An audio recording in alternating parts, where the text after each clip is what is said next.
Good evening, everyone, and welcome to our 2025 School Committee Candidate Forum debate for the City of Brockton. I am Phyllis Ellis, President of the NAACP Brockton Area Branch, a civil rights organization. And I'm NAACP member Darren Duarte, your moderators for tonight's debate. We're here because education in our city matters for every student, every parent, every teacher, and every taxpayer. The decisions taken by the Brockton School Committee will shape not just exams and textbooks, but safe classrooms, real-world readiness, fairness, and community confidence. Our goal tonight is to hear directly from the candidates running to represent you, the vision they have, the trade-offs they are prepared to make, and the measurable outcomes they will deliver. We ask our candidates to be specific with a look forward, and we also ask our audience to listen critically and leave prepared to vote with purpose. Let's begin by introducing our candidates. Just introductions, no opening statements. In Ward 1, incumbent Jorge Vega and his challenger, Stephen Pina. In Ward 2, incumbent Claudia Gomes faces off with Cynthia McCall Hodges. In Ward 3, we have no representation. They could not attend. Ward 4 has challenger Maria de Vega going up against incumbent Tony Rodriguez. In Ward 5, the candidates are Sandra Centeo and Nolan Napier. Ward 6, challenger Lucibel Delgado faces off with incumbent Joyce Asek, who's not in attendance. And in Ward 7, challenger Jimmy Pereira and his opponent, incumbent Timothy Sullivan, who is not in attendance. The format tonight is in two parts. The first one is a jump ball or free for all, and the second part is a candidate to candidate. These formats will ensure each candidate will have an opportunity to respond. We will rotate through several rounds to give each person their say. There will be a closing message from each candidate. And a few quick ground rules. Please respect our time limits. I will cut you off. Address the question directly and focus on the future, how you would lead, not just what is wrong. We encourage civil engagement. We are here for ideas, not interruptions. With that, let's start our first question. Darren, you are up. Thank you, Phyllis. The Enterprise News reported widely on the school's finances. One article was entitled, "Brockton School Services Coming to a Screeching Halt Over Unpaid Bills." What's going on? That was the headline. Now today, too, we are asking the same question. The first question goes to the incumbents, and if you would hand the mic to the end so we can bring each mic down. Jorge Vega, you'll start us off. So, with the question of what happened, I think a lot of factors went into it. I think we all know that the current school committee inherited a pretty sizable fiscal mess. We brought in a new superintendent who kind of had to hit the ground running, and in the process discovered a number of things were not done as per the procurement law for the city. Now, these things were not new. They had been incorrectly done for quite some time. But what we were able to do is quickly figure out what needed to be implemented, how to follow the systems that the city requires, and we've been able to turn around those procurement pieces. I was very vocal about bus drivers who weren't being paid, and fortunately for us, we have a superintendent who was prepared to get down in the dirt 10 seconds. and got procurement under control. And as a result, our bills are paid. Mr. Rodriguez. Thank you for that question. Just for public knowledge, Brockton Public Schools, we do not cut the checks. That comes from the city side. So the city auditor is the one that actually pays our bills. The POs that come into the purchase orders. The purchase orders that come into the school district has to follow a warrant system. In 2022, myself and 3 of the new members, we actually alluded this to the school finance office and the superintendent's office, that we have a policy that we have to follow these warrant systems where signatures have to be signed off by school committee members and also the superintendent and finance for our bills to be paid off. What's happened throughout the years, this isn't something that just happened in '23. This is something that's been going on for a decade, that things weren't being done. that people on the committee were being very complacent and not knowing their position and their authority to making sure that to follow policy. So when I come on the committee and looking at these policies and not being followed, the finance folks are the ones that's supposed to answer those questions for you. But when you go to the superintendent and they fall in the same line, and then you don't have a proper leadership as the chairman of the school committee with the mayor, you're getting the same Time's answer. up on that, sorry. Thank you. Next. Thank you. I'll second what both of my colleagues have already said for the sake of time. But it is true. We walked into we were hit with a massive deficit, as we all are aware. One of the few things that took place at the same time was we did not have a superintendent. We did not have a CFO. There was a lack of proper communication between different departments, whether it's the school and the city, the school with the school, the city itself, and some of the work that not only the school committee, but our new superintendent and the folks that we put in positions to deal with some of these issues had to do is keep hammering, keep going after. We need to follow the proper procedures. We need to take the appropriate steps to solve these, to do the procurement, to put people in position capable, not only put people in position, but capable individuals to take care of some of the steps, procedures, and policies that need to be followed. One of the things as well is time. Yeah, 60 seconds. That was quick. That's it. It feels like it was quicker than. Yeah, everyone gets 1 minute. Nolan Napier? Was it someone you said increments? Is everybody done? No, you're next. Yes. Oh, am I next? Okay. I thought you said those that are serving already. Yeah. Yes, but now, okay, so. Yeah, okay. Oh, Yeah. oh, I see, there's only three incumbents came, okay. Okay. So let's start with Mr. Pino, but before we do that, you heard what the incumbents had to say. If you guys had been in office, what would you have done differently? And give us an example of your leadership style. Mr. Pino? Yeah, that's a great question, and I'm going to say this. Obviously, everyone takes the oath, and they come into office, and they know what the roles and responsibilities are. What that tells me is the same thing that the audit said, is that the leadership on the school committee was extremely poor. So what I would do differently and what my leadership style is I'm a servant leader, very much so a servant leader, and I would have made sure that everybody around me understood what their roles and responsibilities were, and that I would have helped them to either do some extra work on some budget or finance type stuff, but also would have kept an eye on exactly what the finances were. Because if you're not doing one of the three prongs of what your job is, then there was no reason to have them in there at that job. All right, Mr. Pereira? Thank you. So for me, what I would have done differently is basically just roll up your sleeves and be transparent, and be information sharing. I think is very important, making sure that residents know what's going on, and also making sure some of the same sentiments with Mr. Pina, where it's provide information, guidance, do your best to not just learn the subject, but teach the subject to other people as well. So everyone's at the table and not out in the unknown. Thank you.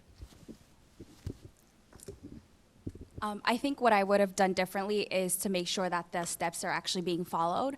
I think ultimately it doesn't really matter whose job it is to do, but if we're the representatives of the school committee and we're responsible for making sure that the school system is operating the way that it should be, then it's also our responsibility to make sure that the appropriate people are actually doing their jobs and their tasks.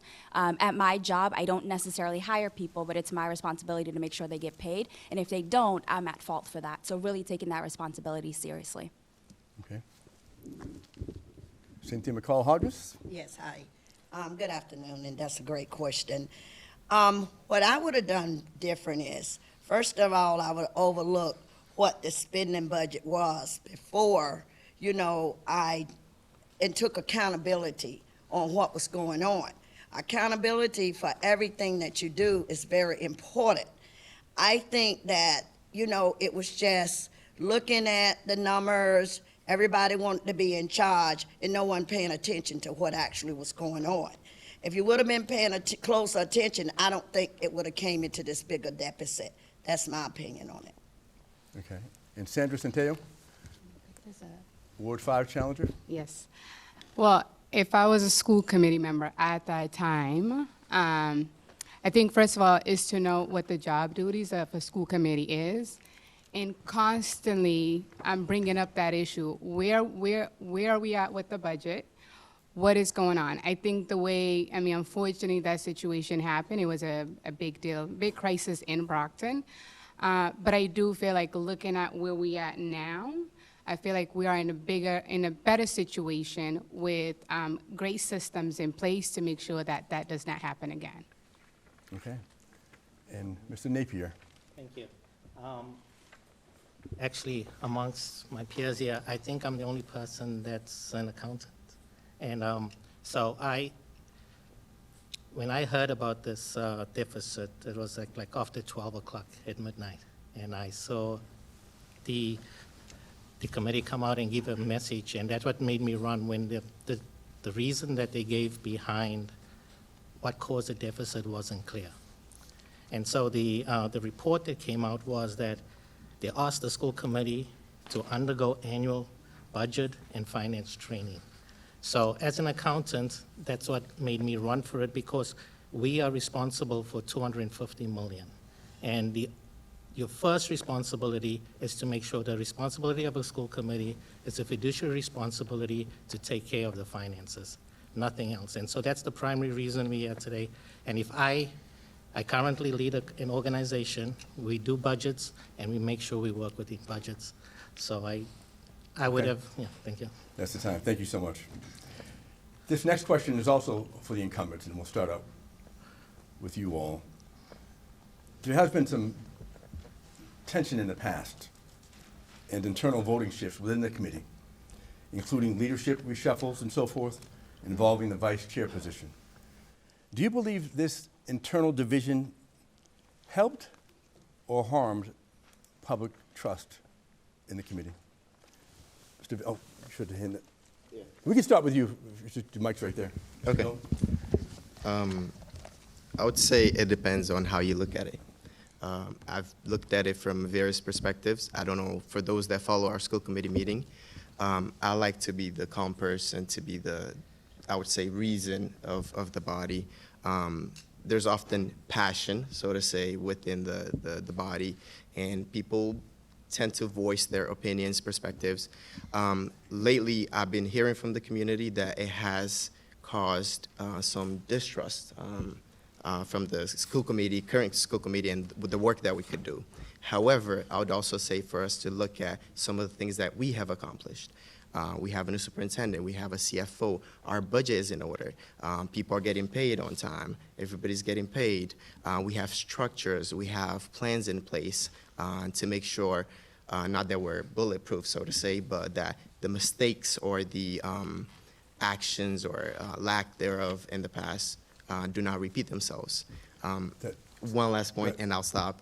That push, that back and forth between school committee members, so to say, the divide is also what pushes us to move forward, you know, putting out our perspectives in play. Thank you, Claudia Gomes. Tony Rodriguez. Thank you. I have the privilege to thank you for that question and being that individual that was involved in that struggle of being the vice chair. The number one job as the vice chair is to communicate with the rest of the committee members. And to be the vice chair, it's an honor and it's a privilege that your members voted for you. You need a vice chair that is strong, that is not always going to agree with the mayor. And I am that shark, specifically when it comes to finance, because I was there when part of that deficit. And the city created that deficit. And that is factual information, and that's why there's reviews being conducted by DESE. And I do not align with political views of bending over, and the cost of it affects our students and our staff. So you need somebody that has a strong voice, that's going to be a leader, and I've always been a leader. I was that student that wanted to be at the front of the line, and I always want to be at the front of the line where I am in my position. Thank you. I mean, there's no doubt that there's been division. I joined midterm and did get the opportunity to see the challenges that my colleagues have mentioned. I think what I've demonstrated time and time again is that I operate very differently. I operate from a standpoint of cohesion. I operate from a standpoint of putting our kids first. Vice Chair Rodriguez and I were both nominated at the beginning of this year for the position of Vice Chair. We ended up in a deadlock, similar to what happened the year before. Round after round, we had a clear deadlock.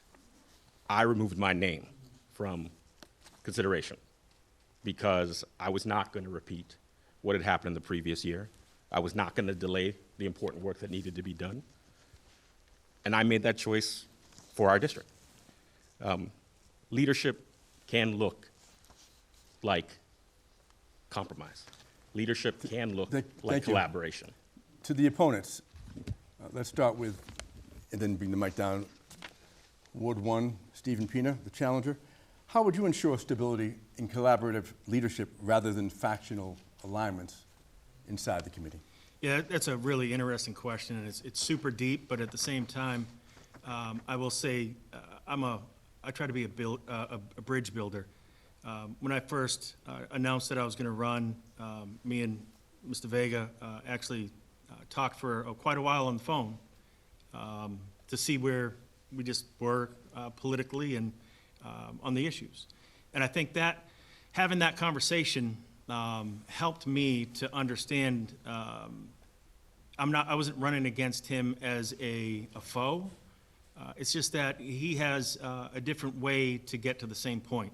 And so I think that's healthy. I think that's healthy when you have two candidates that are kind of on the different spectrum of political views, but we're both trying to get to the actual, get the money to the students and make the students successful. Thank you. Ward 7 challenger, Jimmy Pereira. Thank you.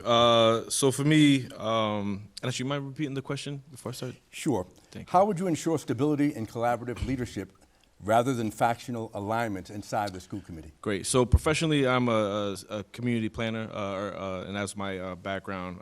And for me, that's what we do. We bring people together, we make sure that everyone's at the table, that they provide their feedback, and we go to work and bring those changes to reality. That's what I want to do as a school committee member, and making sure that we work together as a team. I've always been a team player, and making sure that I've always reached out to my opponents. I've ran in different races. Even with this current race, I've reached out to Mr. Tim Sullivan, and just talk about, same thing with Mr. Pina said, is just letting them know that it's not about us as opponents, but us as bringing change to the city of Brockton and having the same goals and whatnot, but actually getting out to do the work. So for me, again, that's what it's about. It's making sure that we bring people to the table, and I hope to do that if elected as school committee member. Okay. Same question to Ward 5 challenger, Lucibel. I'm sorry, Ward 6. I'm sorry. No worries. Ward 6 challenger. So for me, I think the main thing is about respect. I think multiple candidates here said it. We're all going to have different opinions, right, and different ways of looking at things, especially if you have been in the committee before. But I think it's consistently bringing us back to our why. Why are we part of the committee? Why are we choosing to donate our time and to volunteer in this way and to really be a part of the community? So if the work is consistently to think about the students and the educators and the educational leaders, right, consistently bringing that sort of question back to the conversation at hand and making sure that we're respecting each other and making sure that whatever decision we make collectively, it is the best overall for the school system, the students, and the educators. Thank you. Ward 2 candidate, Cynthia Hodges, same question? Yes, as everyone know, I'm a business owner. I'm also a retired MBTA person. I've worked numerous of years with the MBTA, so I know, about trust, leadership, and all of that. I think what should have happened is trust should have been built toward the community, toward the teachers. I think this bickering back and forth, you should have been a leader, not just picking one side, has this side, the next side.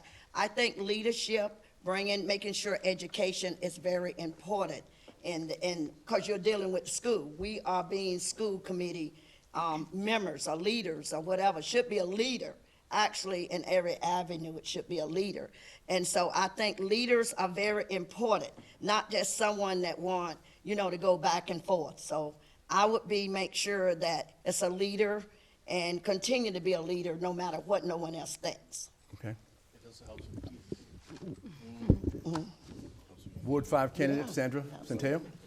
At my current position, I am in leadership position, and what I do see that what works well is when we work as a team, respect each other's views, and also educate each other. So for me, if we're having a different, like if there is something that comes up and we have to make a vote and the team is not in agreement, I want to take the time to learn from the other person. Tell me more about your perspective so I can learn from it, so I can then make a sound decision. So I think for me, at the end of the day, we need to make the decision that is best for our children.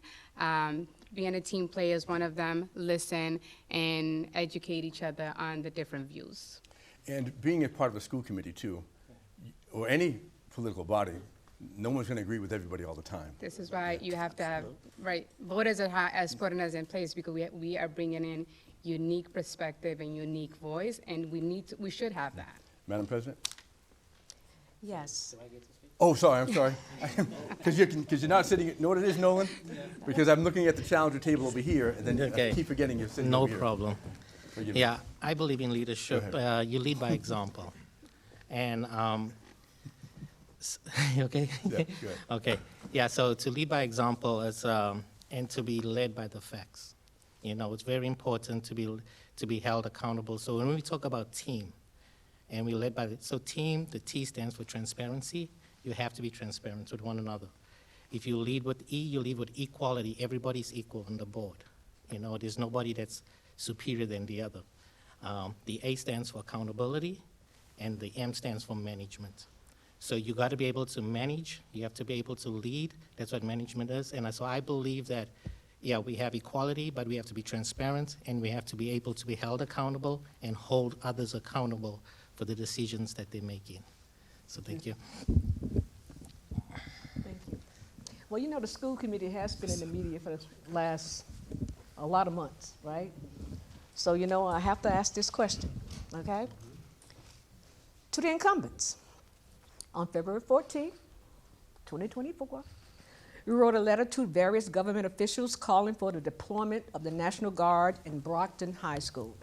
You wrote, recognizing the gravity of the situation, we are formally requesting that you reach out to Governor Healy and request the deployment of the National Guard to assist in restoring order, ensuring the safety of all individuals on the school premises, and implementing measures to address the root causes of the issues we are facing.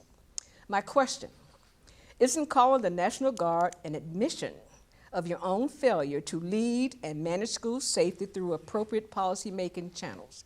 Tony, I will start with you. No, it's not failure to lead. And that letter was sent to the mayor, Robert Sullivan, to have a sit-down with us, for which he refused to sit down with us.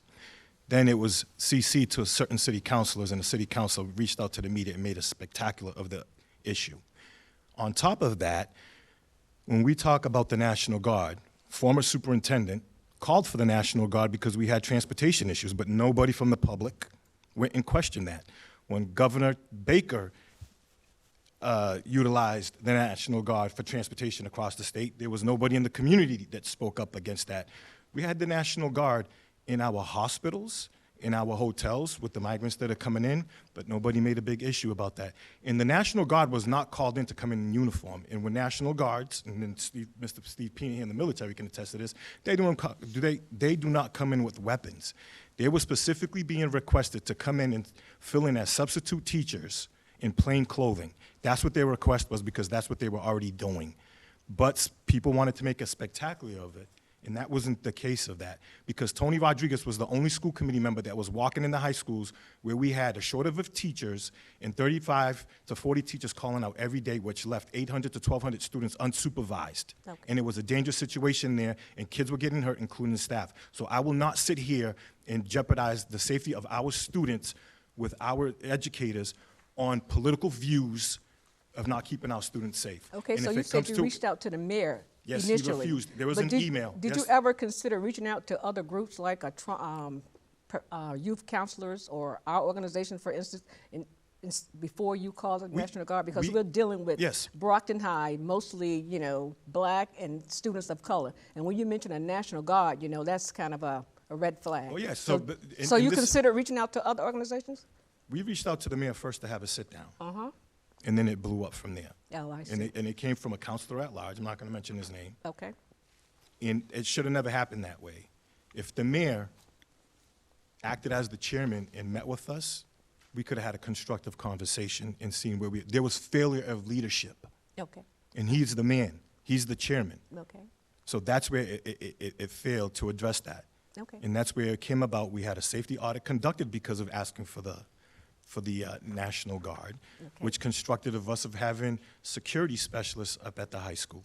And the one thing about why it became so dangerous, members of this community in every organization can go back and watch November of 2023 when Tony Rodriguez, myself, called out the mayor and the city CFO for putting a hiring freeze on the school district because of the deficit, Okay, thanks, Tony. which precluded us from hiring staff. Okay, Claudia, you want to respond to that? Yes.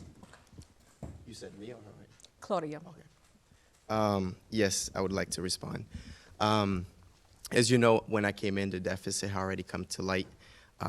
As Tony had mentioned, there was a hiring freeze. There were no funds available. We didn't have sufficient staffing. People were laid off. And there was a lot of issues going on with safety, students, fight, and so on and so forth. And it was broadly socialized, put it on media. And parents, community members were reaching out what's going on. When this idea came to me that, we could request the assistance of National Guard, as Sandra mentioned earlier, my approach was, tell me more about it. How does this look like? And one of the things that Tony has mentioned is they've done it before in the past. We needed people to drive buses to help with other things, and they were not in uniform. I could be a National Guard member. Look at me. I could be a teacher in the National Guard. I could be a doctor in the National Guard. I could be so on and so forth. They're registered, quarried, and everything, and it could be something that could be made available to us right there and then. Okay, But the only thing that was requested in that email is let us have a sit down to look for solutions. Okay. It wasn't, let's call the National Guard. okay. Jorge, you was not part of that decision, so what are your thoughts on it? What I can say is that decision is why I chose to join the school committee, why I put my name in the hat. I was getting phone calls, my wife was getting phone calls from our family and friends from all over the country. They were questioning our judgment in having our kids enrolled in Brockton High School.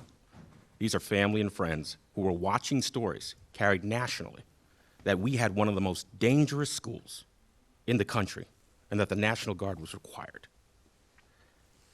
That was my catalyst for putting my name in the hat. Since joining, I've been very clear and vocal that discipline and violence and challenges in Brockton High, they exist. But they don't exist in a way that anyone should label Brockton High the most dangerous school in the country. And we have managed in the year since then, through social emotional learning tactics, through expanded support staff, and through greater coordination between school and city police to do the things that have led to a steep decline in discipline issues. We've heard that from the superintendent. We've heard that from Lieutenant Banaka. We've heard that from the principal of the high school. We didn't need the National Guard. We needed coordination amongst ourselves. Okay, thank you. To the opponents, do you agree with the decision to call in the National Guard? Steve, I'll start with you. Sure. So, do I agree with the decision? I do, but I disagree with the way that it was conveyed. Listen, I did some substitute teaching at Brockton High. I graduated from Brockton High. I know how it can be in there. If you're an outsider and you go into Brockton High and you're in between classes, it is worse than the New York subway, the amount of kids that are in that hallway. It is a fire hazard. I don't care what anybody says, it's insane. But the idea behind bringing in the National Guard, highly trained people that they could have brought in that are trained not to commit violence, it would have helped if they marketed it a different way. But as Mr. Rodriguez said, that isn't how they wanted it to come out. And so when it came out the way it did come out, they were already behind the eight ball. And so then you're playing backup, catch up, and it was just a bad situation from there. Okay, thanks. Jimmy? Thank you. Great question. I share the same sentiments as Mr. Pina here.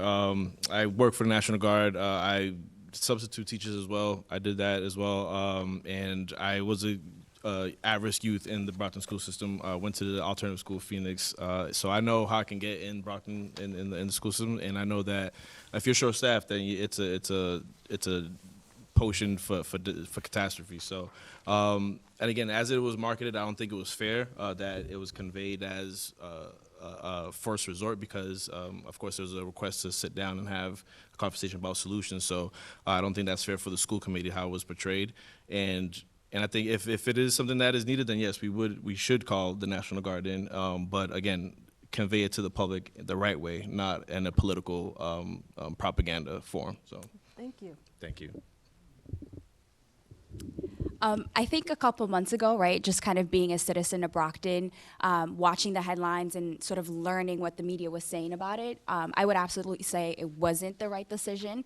But the more I've been sort of on my campaign trail and learning from people and actually hearing similar story that Tony has shared about what the purpose was for them to come in and sort of assist with, I would say that it could have been helpful, but I do think the approach and how it was done and maybe lack of conversations and sort of appropriate planning wasn't beneficial. But I think the overall piece or the core value of keeping the students safe and keeping the school system operating the way that it should be would have been helpful. Thank you. Well, I totally disagree. I disagree because this is my first hearing about a dress code. I'm a military mom. I've been a military mom with my son. I'm in a military family with all my family. And military has strict rules and regulations. First of all, Tony just said about a dress code. That was never brought up in the news. You came up for 5 minutes of fame. You didn't discuss. We wanted to ask questions. There was no questions asked. Also in this Ardea, phone calls was being made, it varies throughout the city about a developer want to come here to, build a developer, and they would not come when you guys started about the National Guards. So I know I wouldn't want my kids, and I've been in the hallway. I have to piggyback on what Steve said. I had 3 kids graduate from Brockton High School. They congested no matter whether you bring in the National Guard or just don't have no one. So my opinion on it is I just don't think that was the right idea. And you can talk all you want to about it's the right idea. It's not the right idea because the children doesn't need to see what you're going to bring, weapons, how is you going to discipline the kids. Okay. Most National Guard has that. Thank you, so Cynthia. I highly disagree. Okay. Sandra. So from what I'm hearing, there was a big crisis in Brockton, and as school committee members, we should be sitting down to bring up our ideas, and some of us will bring up different views. So for me, as a parent and also as a social worker, I don't think saying National Guard right away would be my approach. So with mine, it would have been, if I was at that seat and we are talking as members, I would bring up, how do we bring up communities to help us out? Do we need to hire? I know there was a hiring freeze at that time, but how do we get more social workers in the school to work with the teachers?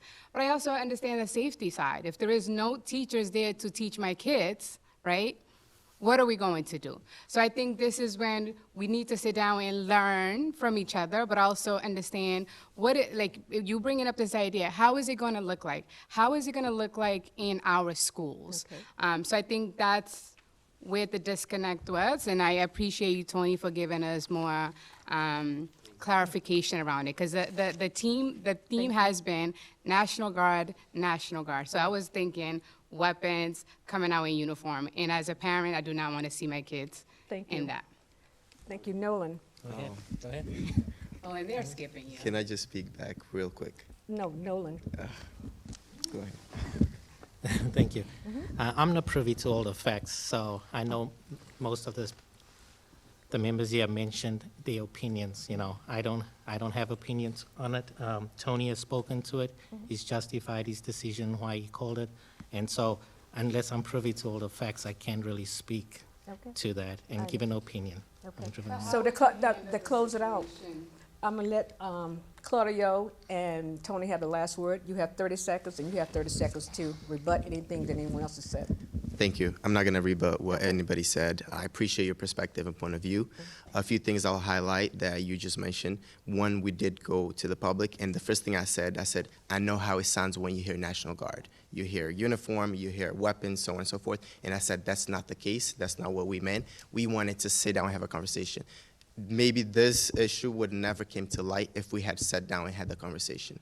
However, when we sent the email to the powers that be to sit down and have a conversation, it was quick. Okay. And then they put it out there to, Okay. run their agenda, so Okay. to say. Tony, 30 seconds. Real quick, as a graduate of '97, Mr. Pina said those hallways are like, Central Square, but 800 to 1,200 students around the clock, not just in between class. The goal was to have a body in a class where kids were not sitting in the cafeterias or running amok. I was that committee member that were getting those videos of student fights, teachers being assaulted, a shortage of 30 teacher vacancies and 25 to 30 teachers calling out every single day, not by a week. Okay. So my decision was based upon safety first. Okay.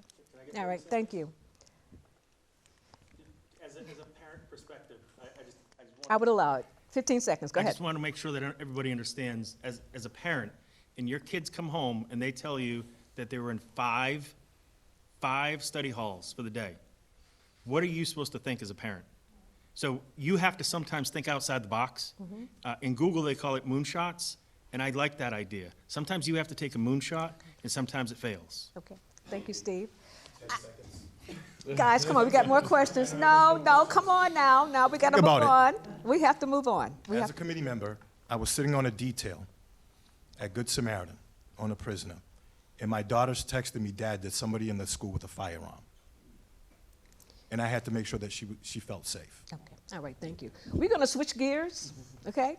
We're going to go to candidate. I gave each candidate opportunity to ask their opponent a question. Some of you sent me the question, some of you did not, but we're going to start with Jorge. You have a question for Steve Pina. What is it? Oh, the mic.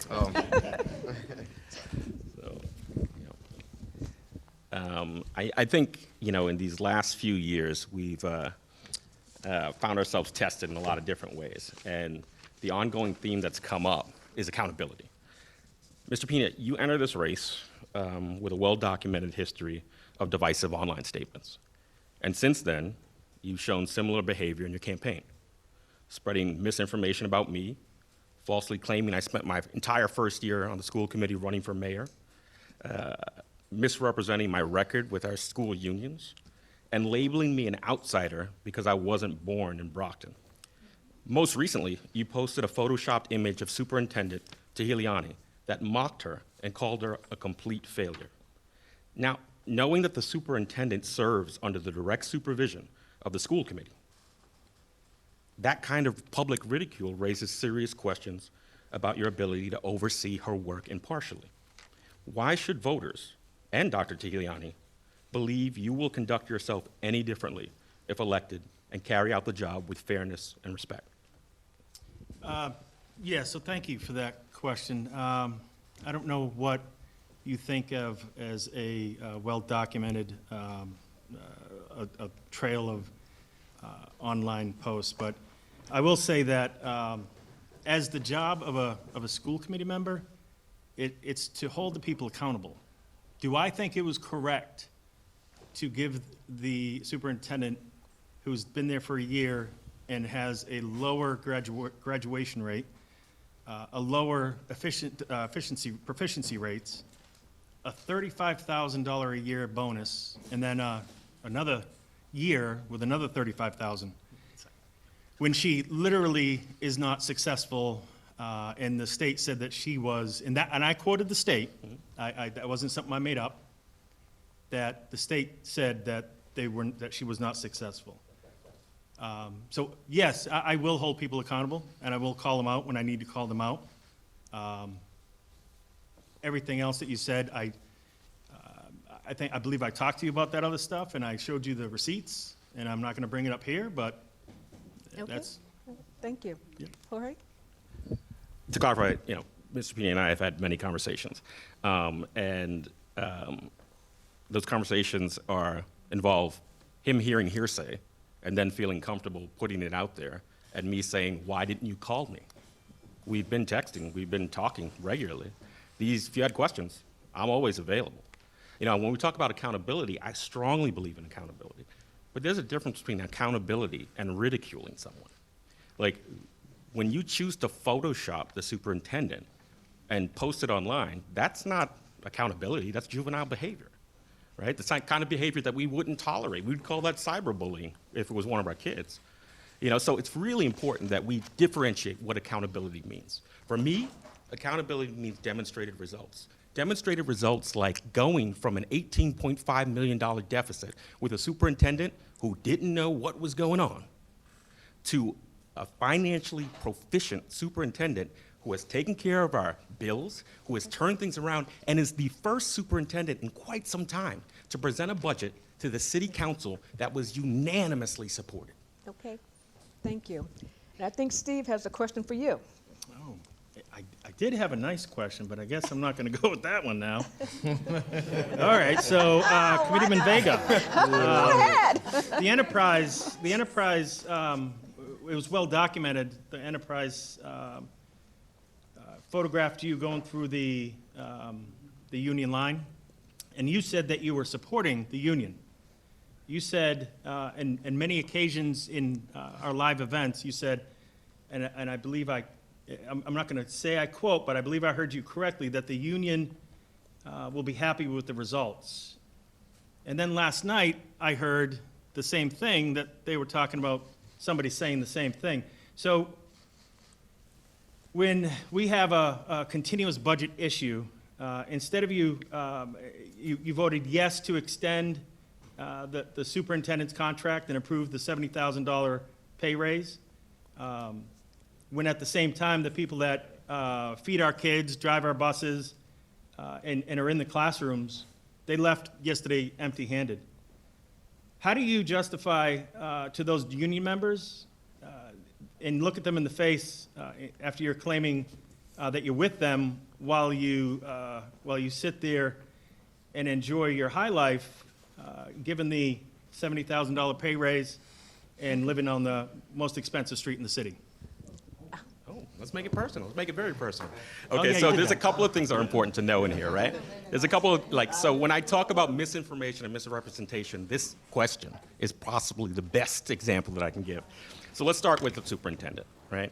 The superintendent didn't make $70,000 bonus. They got a $35,000 In 2 increase. years. That was when we moved her from interim to permanent. And for the record, that is almost $10,000 less than the failed superintendent before her was making on exit. That contract does not include any raises. So it's really important that we get facts straight. So not $70,000, $35,000. The statement that you quoted, everyone will be happy, was not my statement. That was Mr. Rodriguez's statement. So again, when we talk about misinformation and misrepresentation, here's what I encourage you to do. Talk to the paras. Ask them who's shown up to the table. Ask them who speaks up at the table. I think that's why you'll find that when I was walking up that stairs in those pictures, even though we were in disagreement, even though we were about to go into mediation, they said, I'd rather have Jorge at the table than anyone else. I've been in a lot of mediation and a lot of negotiations, and I've never seen somebody support the other side in public, but I understand. And again, I'll be clear because this is misrepresentation. What I said, and I'll quote it for you, and you can ask the enterprise, what I said is, we may not agree on what's going on, but I agree with your right, your constitutional right, because some of us believe in the right to protest, to do this. That's the agreement. And if what you're saying is that I shouldn't have agreed with the idea that a union can protest, then I would question your comfort with the union. That's not what I said, and you know that's not what I said. But you just You have 30 seconds. Go ahead. Good try, good try. You want to have the last say on that? Yeah, so, this is what I'll say. So he is confrontational, and obviously now he's being confrontational with me, which is fine. I'm not that way. I'm a God-fearing man. And I believe in what Jesus said, and I love you, Jorge, and I'm going to tell you that every time I see you. And I think that we can always get along regardless of what happens here, and I told you that in the beginning. And I did reach out to you and talk to you So about that, the mayor situation, but that's fine. If you want to spin it a different way, that's okay. Yeah, but thank you. We're going to switch back. We're going back to Darren. Darren, you have a question? Yes. It's been widely reported that the State Department of Education has said Brockton Public Schools, in essence, requires assistance. To the incumbents, under your oversight, what factors contributed to this status, and do you accept responsibility for the district reaching this point? The mic's over there. Can you stop there? I'm sorry. Can you repeat the question one more time? Sure. The State Department of Education has said, in essence, Brockton Public Schools requires assistance, state assistance with that designation. Under your leadership, what do you think led to that? What contributed to that? And do you guys accept responsibility for that? Well, yeah, I think what we've got to recognize is that we've seen a steady decline over the last 2 decades. So anybody who's actually been a teacher before, been an educator before, recognizes that change is going to happen in increments. It's not going to be an overnight sensation. But what we do recognize is that when we talk about things like literacy, for instance, because that is one of the issues that the state has made clear we need to rectify. We've made investments of not just funds, but people and high quality materials to ensure that our youngest learners, because that's where it all starts, are prepared. We have seen 52% of the students in K through 3 who were below proficiency now at or above in the last year. So that's part of the reason why our rating with the state went from purely in danger to moderate success. Okay. Would you hand the mic over to Mr. Rodriguez? Thank you. Yeah, of course, we'll take responsibility with that. But the biggest investment that the Brockton School Committee has done was hiring Dr. Tiliani to be the superintendent of Brockton Public Schools. I sat with Mr. Vega and went through a vigorous process of vetting out numerous superintendents. And it was our duty to make sure that we brought somebody in here that was going to do the change and follow the audit that was conducted, including audits that we've, as committee members, has implemented across the district. But this isn't something that just happened last year. This was in the making. And it's all about leadership. That was one of the main reasons why I was the only school committee member that voted no to extend the former superintendent's contract, because there was failed leadership across the district. So you need somebody that's at the top that's going to make sure that their decision and what they bring into the committee is at the forefront and best for our students. And I'm glad that she's there and building that team, and these issues are getting addressed to make sure that our students get the quality education with literacy. Main reason why we voted to bring the Howard School back online so we can open our libraries. And Claudio Gomes, next. I'll say this: we did, we do, and we should continue to take accountability if we are not performing. And that's one of the things that is valuable about being in this position. Analyzing, collecting data, and looking at how our schools, how our students, how our teachers are performing. I have some data here which I'm happy to share, but recently we had a superintendent's report to see how we're doing with our schools. Attendance, graduation rate, performance overall, and what DESE has been saying about how we're doing. And as Ms. Vice Chair said, and Jorge as well, one of the good decisions, one of the best decisions that we made was hiring our superintendent. And it was long coming. We had no superintendent, we were in a deficit, we didn't have enough professional and qualified staff. Now, those things are taking place. We're hiring qualified professionals, we have a superintendent, we're looking at our budget closely, and we're monitoring progress. 90% overall attendance. Kids were not coming to school. They're coming to school now. 49% decrease in suspension, 47 overall.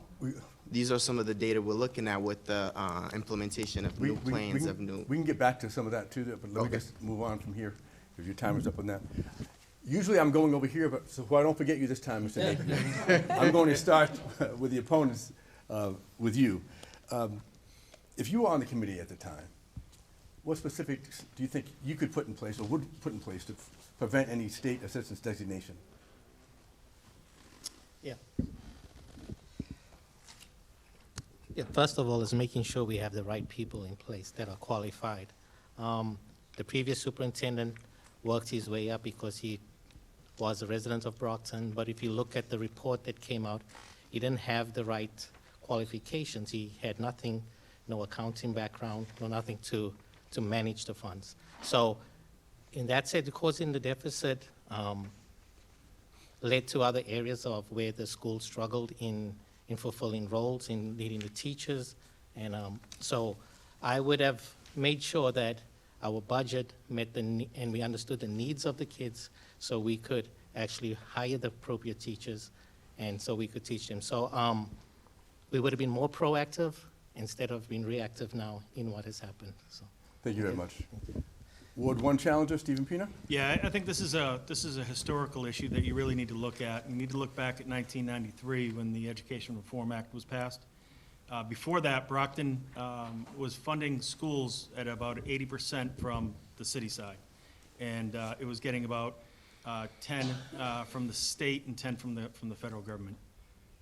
Once other school systems were having issues, the state decided to level the playing field, they said, and from the good schools that were performing spectacularly, and I'm not just saying that because I graduated in '93, but what they did was they took that away and created Chapter 70.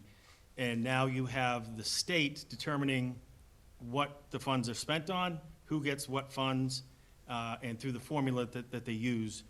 And then you also have to look at the immigration process, how everything has changed in Brockton, and the additional services and costs that also come along with that. And so it's a myriad of issues and things that go along with that. Mr. Pereira, Ward 7 candidate. Thank you. So for me, I share the same sentiments as Mr. Nolan, where we need to make sure that we have the right people at the table and making sure that they have the credentials to help get us to the right destination that we want to get to. And I feel confident that things have changed and people are moving on things forward in the city of Brockton, but I think we have a lot more to do in regards to transparency, providing public trust, and make sure that there's innovative visions available for the city of Brockton and our school children as well, because they're the future of our city. So, thank you. Ward 6 candidate, Lucibel Delgado. I think as the incumbents alluded to, there were multiple sort of challenges that they were dealing with.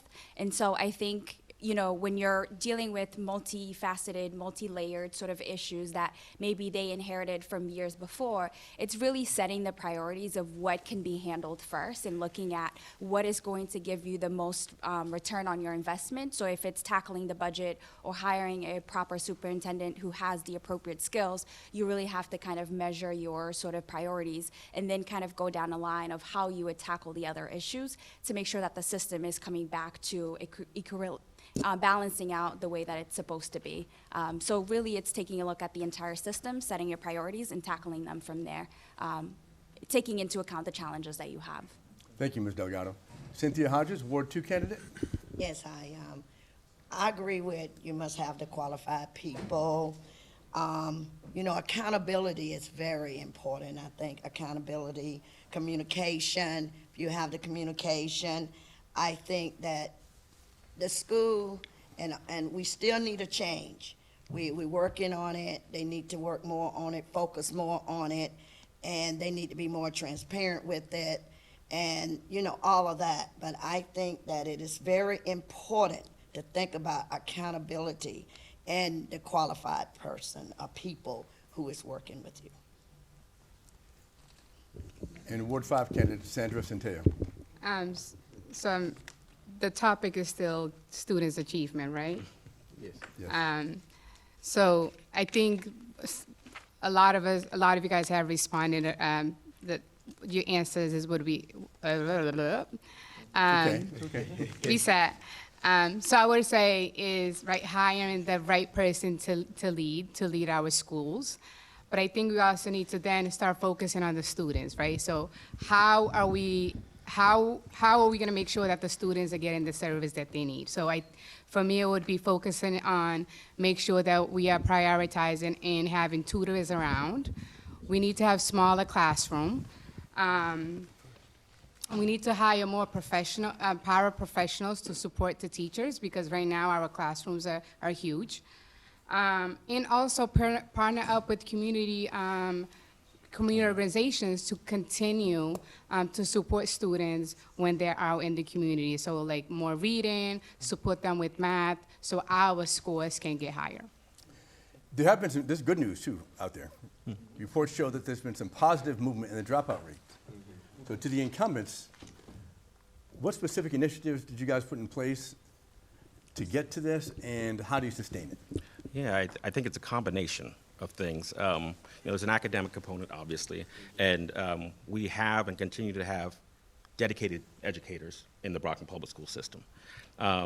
Then there's also the factor of the SEL component that's grown. For those who don't know, SEL is social emotional learning, and that program is more than just sitting kids down and talking about their feeling. That program is partnership with families. That program is partnership with the classroom teachers, and building a community. And I think the last part is leadership. When I think about the principals that serve Ward 1 students, whether it's a Carlton Campbell, whether it's a Stephen Lyon Shaw, or whether it's a Kevin McCaskill, like what we've got in that group are a group of leaders who serve as lighthouses and draw in other talented leaders. And I think that's what we've seen over the last year and a half, is a change in leadership from the very top down through. And fortunately, in our classrooms, we already had that foundation. What they needed is the kind of support that comes from the leadership that we now have. Can we, Mr. Rodriguez? Well, it's, as my colleague said, it's leadership and making sure that, the Kevin McCaskills, the principals in our schools, is making sure that the school is enjoyable for the students. One of the biggest things when you look at the dropout rate is the suspensions, how that decreased. Because when you're a child and you get suspended, maybe you're dealing with a lot of issues. Our program, the SEL, identifying those root causes of like what's going on at home. Sometimes the students are like, you know what, I don't want to be at school. It's not enjoyable, and it's growing programs and working with our partners outside of the school district to make sure that the students have every opportunity. A few years ago, I walked into our re-engagement center with a former colleague, and I walked in and I kicked all of the educators out. I didn't want to speak to them. I wanted to speak to the students and ask them, what did they want out of this program? What can I do to support you to make sure that you are coming to school? Claudio Gomes. Thank you. I'll second what they both have said. There are multiple factors that come into play. It is the leadership, it is investing in the curriculum, it is investing in qualified professionals, and those are some of the things that we have done recently. But most importantly is also creating a sense of community, a sense of belonging. I don't know how prevalent or how prominent it is out there that there's a lot going on. Students don't want to come to school. There's bullying going on. We don't often see these things, or this is now put on social media as often and as other topics, but these are some of the things that we owe to thrive for, creating a sense of community, creating a sense of belonging, and hiring individuals that are qualified, they are willing to put in the work, they are passionate about education, about working with students to make sure they create that sense of community for them. That's one of the things. And I'm glad to share that recently myself and Anna Oliver created a subcommittee for mental health and well-being. Those are things that we see going on with our students, we see going on with our staff, and to bridge the gap between education, mental health, community mental health, school mental health, so on and so forth. Thank you. We should probably talk about that subcommittee a little bit later, but We should. I got to move on. To the opponents, do you agree that the lower dropout rate reflects meaningful progress? And if elected, how do you protect that momentum? And what additional supports would you implement to keep students engaged and in school?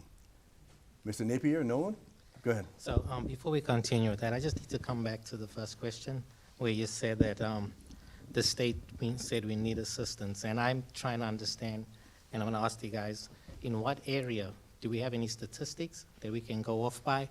Like, do you have anything that shows that we needed assistance in these areas? And what was the rate? Because I'm hearing that we received, there's been achievements, but we just using words. We're not providing factual information where we are today and where we were back then. So I'm trying to understand if there's anything that they can give us that we can actually work with. I want to see the improvements. I want to hear that has changed. So if I can go back to them, because you mentioned state assistants that they found at Brockton is performing poorly and they need help. Where we were performing poorly and what help was done and where we are today. So I would like to, before we can go into your Do we have areas. time Thank you. for that? Madam President? I just needed some information because. Okay, go ahead. Let's see. I can briefly touch on that, just to save time. If you or anybody has been following the school committee meetings, we did have meetings where we talked about where we underperforming and what the conversation with Desi had been. And also, I know most people do know, but some don't. Yeah. Department of Elementary and Secondary Education. Department of, yes. And also, we've recently had presentations done by the superintendent and other head of department as to how we are doing now compared to how we were doing before. So I think even our last meeting that we had, which was on yesterday is Thursday, yesterday. We had a meeting yesterday, and there was a presentation as far as to like how we're doing with the schools. But even in previous meetings, we talked about how, you know, the information that I was sharing earlier as far as the attendance rate, the suspension rate, it was a presentation that was done. We requested data, we requested to see how are we improving, and that was collected and presented to the school committee. That's why I recommend come, join our school committee, watch, observe, listen, ask questions, but also if you're not able to make it, watch online. BCA has it on their page, so we can collect some of those data. It is also on our page, Brockton Public Schools, so feel free to, you know, cruise through and collect some of those. Just, okay. Yeah, because, You're the boss. Okay, yeah, we'll keep it going. Let's keep it going. let me go to Ward 1 Challenger for the school committee, Stephen Pina. Getting back to, do you agree about the lower dropout rate reflects meaningful progress, and how would you keep that up and make sure that momentum stays? Yeah, so obviously I'm going to say that it is definitely a momentum. Do you know that we invest $22,000+ a year in a child's education? Over their lifetime, to include state and federal funds, we're paying around $400,000 to $500,000. When a student drops out, that's a failure on us, the whole society, the whole community, because we don't get any return on that investment. So it is vital to ensure that we're doing everything possible to make sure that students go forward and graduate.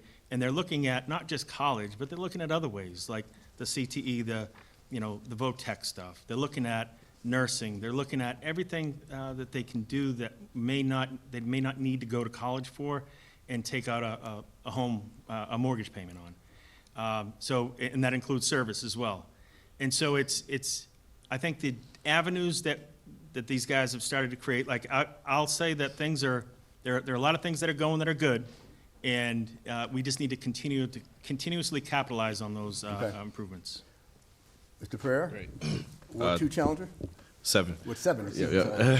No worries. So for me, it's definitely the same sentiment as everyone. I'm a product of the city of Brockton, but also I was very excited to see Mr. Kevin McCaskill become principal, because he was actually my principal out in Springfield. It was a vocational school, so I know the importance of picking up a trade as well. I went to Westfield State University. I went through the urban education program, so having relationships with our local universities, local colleges, like Massasoit Community College as well, which I'm a board member of as well. And that's what I want to do if elected school committee member, is carry that momentum and bring it forward and provide opportunities for our youth, because I'm not just a product of our environment, but I have 2 children that are in the school system as well. So I want to make sure that not just their success is guaranteed, but all of our Brockton children are as well. Ms. Delgado? So I do think that it reflects positive change and momentum, and I think one way to continue that is to really expand some of the programs that the incumbents have mentioned, but also look at different partnerships and where we are looking for different ways to continuously engage the students, as well as making sure that the programs that we do have is reaching as many students as possible, right? We talk about Brockton High being one of the largest in the state. How are we creating programs that are reaching as many students as possible? would be one of my commitments, really looking at how we can sort of expand and explore and be innovative, and really using the data to continuously analyze, are our programs actually working, and can we make tweaks, can we change, and really working with the schools collaboratively, very closely, to make sure that we are providing as many resources as possible, and that the dollar amount that we put per student is actually going as far as it can go. Thank you. Cynthia Hodges. Yes, I think first we need to try to provide data to see why the dropout rate is so low, and why, the kids are just constantly dropping out. What reason? The reason, what is it? Is it bullying? Is it not programs, that they have? Is the school not interested? I think it should be programs provided. Have to agree with Elizabeth. Programs, there should be programs to try to help the kids want to stay in school. You first got to provide a program that is so many different children with different type of behavior, different type of disabilities. So it's important that you touch on those bases, because a kid, if I'm not up with this average peer, my peer, then I'm not going to want to stay in school. That's going to be a serious The dropout problem. rates have been improving, though. I mean, yeah. They've been improving, and the key is we wanted to ask to keep the momentum going in that direction. Oh, okay. That's what. Well, the momentum going, I would create programs, try to make sure that there is programs to want to keep the momentum going for kids to Okay. stay inside the school system. Right. Thank you. Sandra Centeo, Ward 5 candidate. Yes, this is why I have to write down the questions, because if I know, there's so many. So, to keep the momentum, the positive momentum going, I think is to continue to boost the service that's in place, right? But also for the high school is to, like Tony was saying, learning from them, like what other areas, what other programs, what other courses can we bring in that they are interested in. I'm also big in internships. So for the ones that are ready, so how can we partner up with communities? Let's say if someone has a organization that is doing sports, or barbershop, and someone wants to become a barber, how do we pair that student with the barber while they are in school to gain the hands-on experience? For me, those are the few things that I would like to bring up. Okay. And Nolan Napier, I will, just with you, because I knew you started off in a different direction. But if you wanted to answer this question about, do you agree that the lower dropout rate reflects meaningful progress? Oh, And definitely. what additional supports would you put in place, and how do you keep this momentum going? So we definitely, and my personal focus would be also building and restructuring the athletic departments. However, our sports have really dropped, and I think most of our kids in our community are very driven regardless of the sports we have.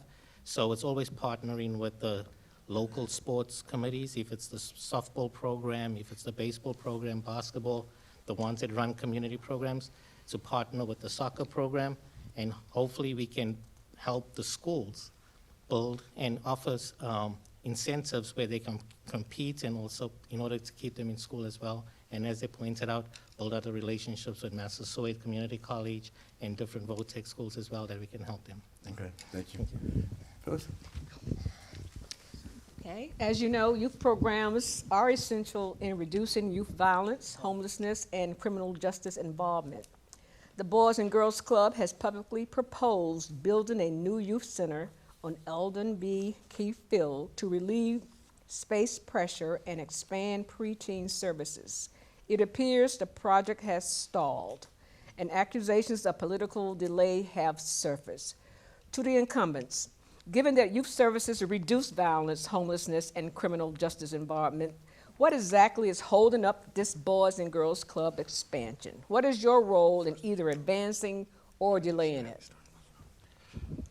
So I've been very vocal about my support of partnering with the Boys and Girls Club to ensure that that expansion can continue supporting our community. I mean, it's worth noting that the Boys and Girls Club in Brockton almost exclusively serves students in our district and their families.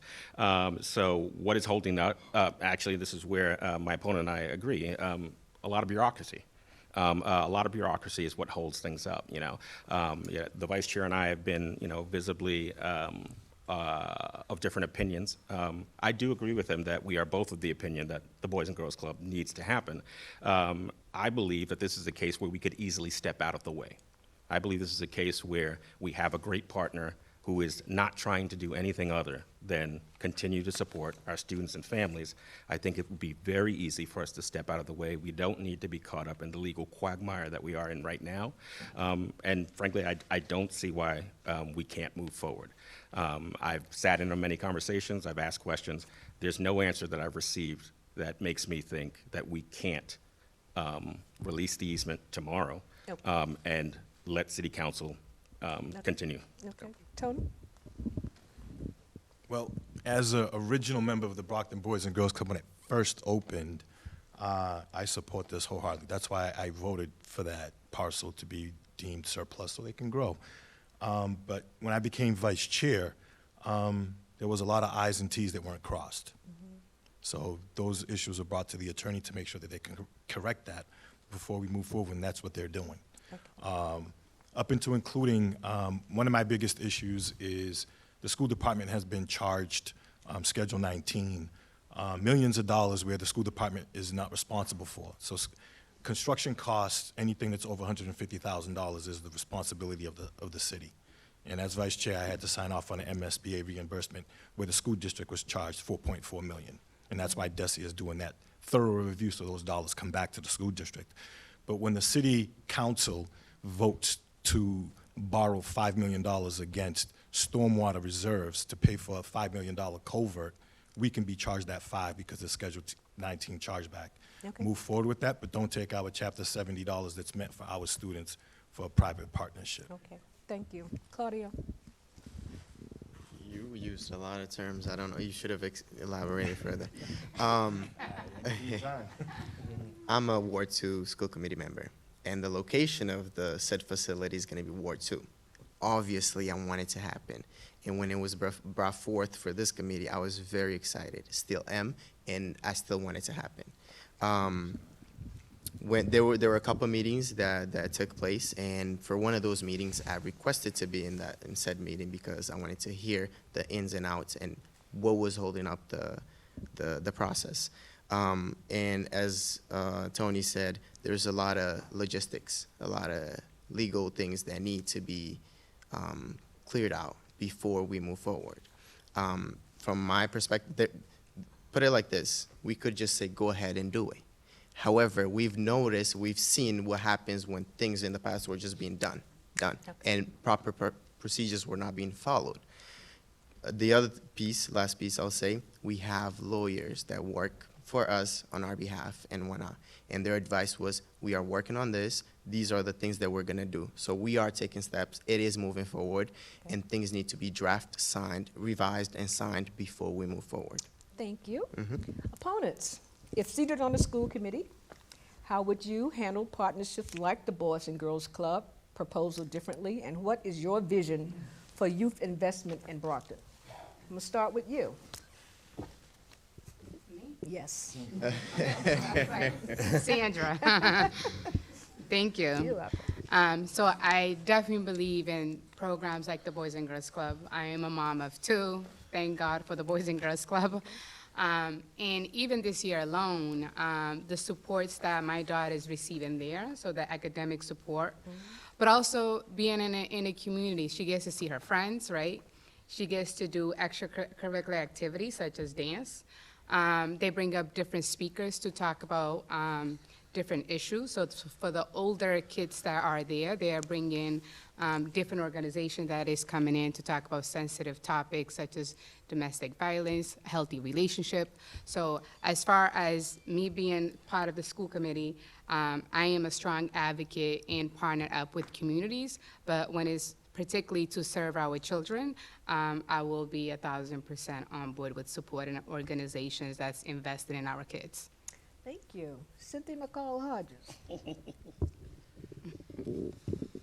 Yes, I strongly agree. Like Claudia say, we both are Ward 2, and it's a good, place for my kid. Even when my kids was young, They went swimming there. It's been there a long, long time.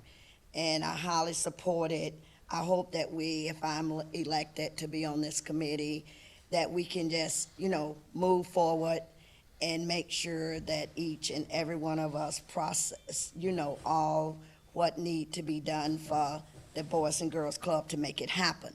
We need to make sure that, this should be top priority, Mama. It should be top priority, making sure, I know Claudia say it's in the lawyer's hand, but we also has to put our foot forward to make sure the lawyers stay on top of it to make it happen. Okay, Mr. Bell?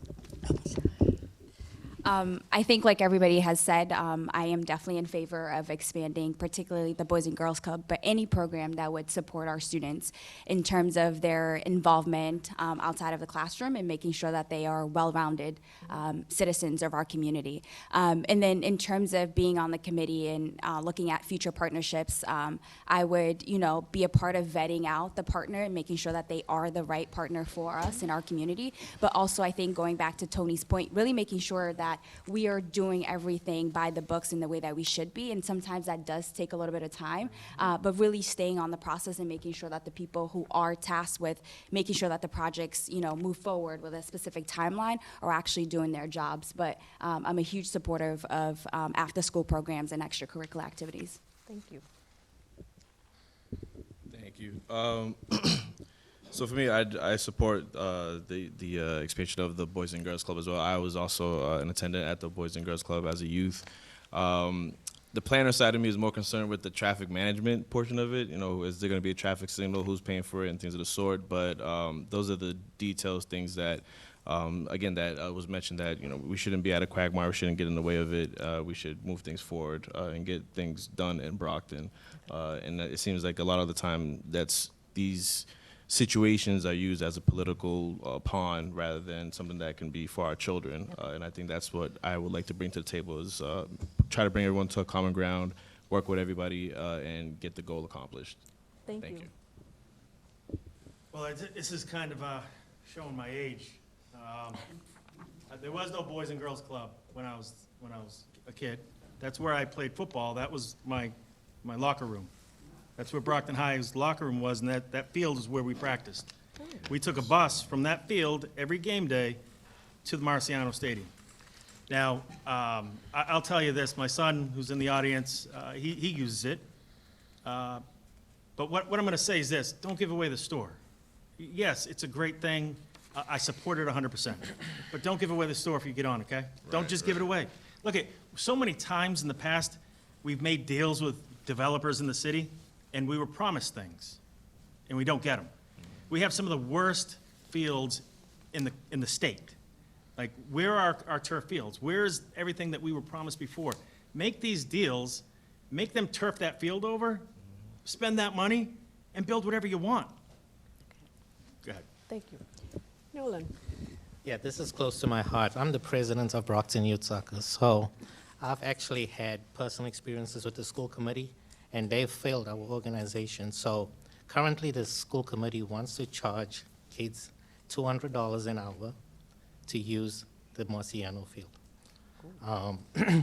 So we have to take those costs and pass them on to the parents.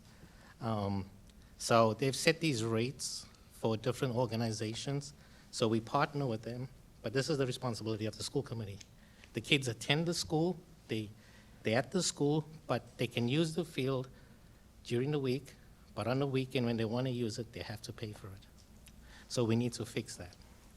And that's what I'm here. So it's, as Stephen said, we have one of the worst fields throughout the school. So Brockton Youth Soccer doesn't use city land.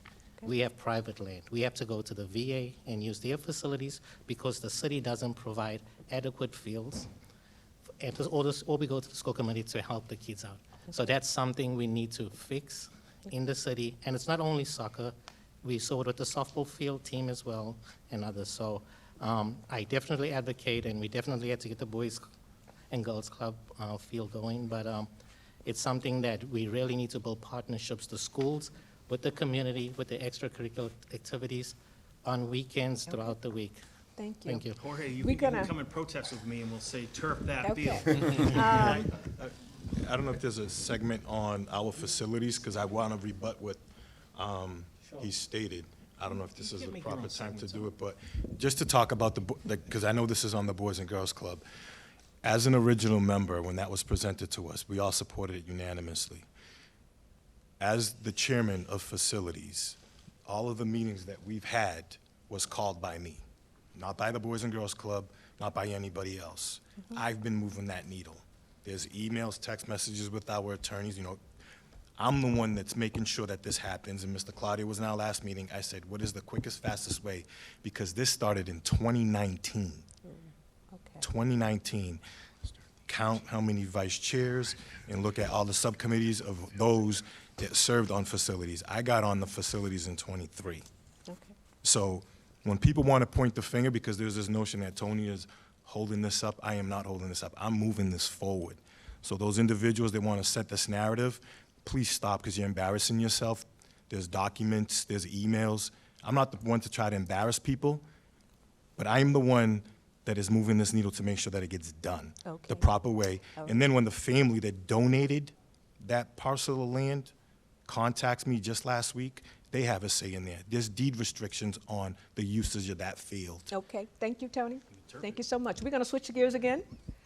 Cynthia McCall Hodges, do you have a question for Claudia Gomes? Yes, I think I do. I wasn't gonna have one, but I think this would be a very important question. So Mike. Mag, Oh, Oh, yeah. Oh, sorry. That was, okay. Mr. Gomes, recent, I discovered that the BRA authority incurred a $1.6 million deficit in a relationship to the BRA controlled Brockton Community Development Block Grant CDBG. called GDBG.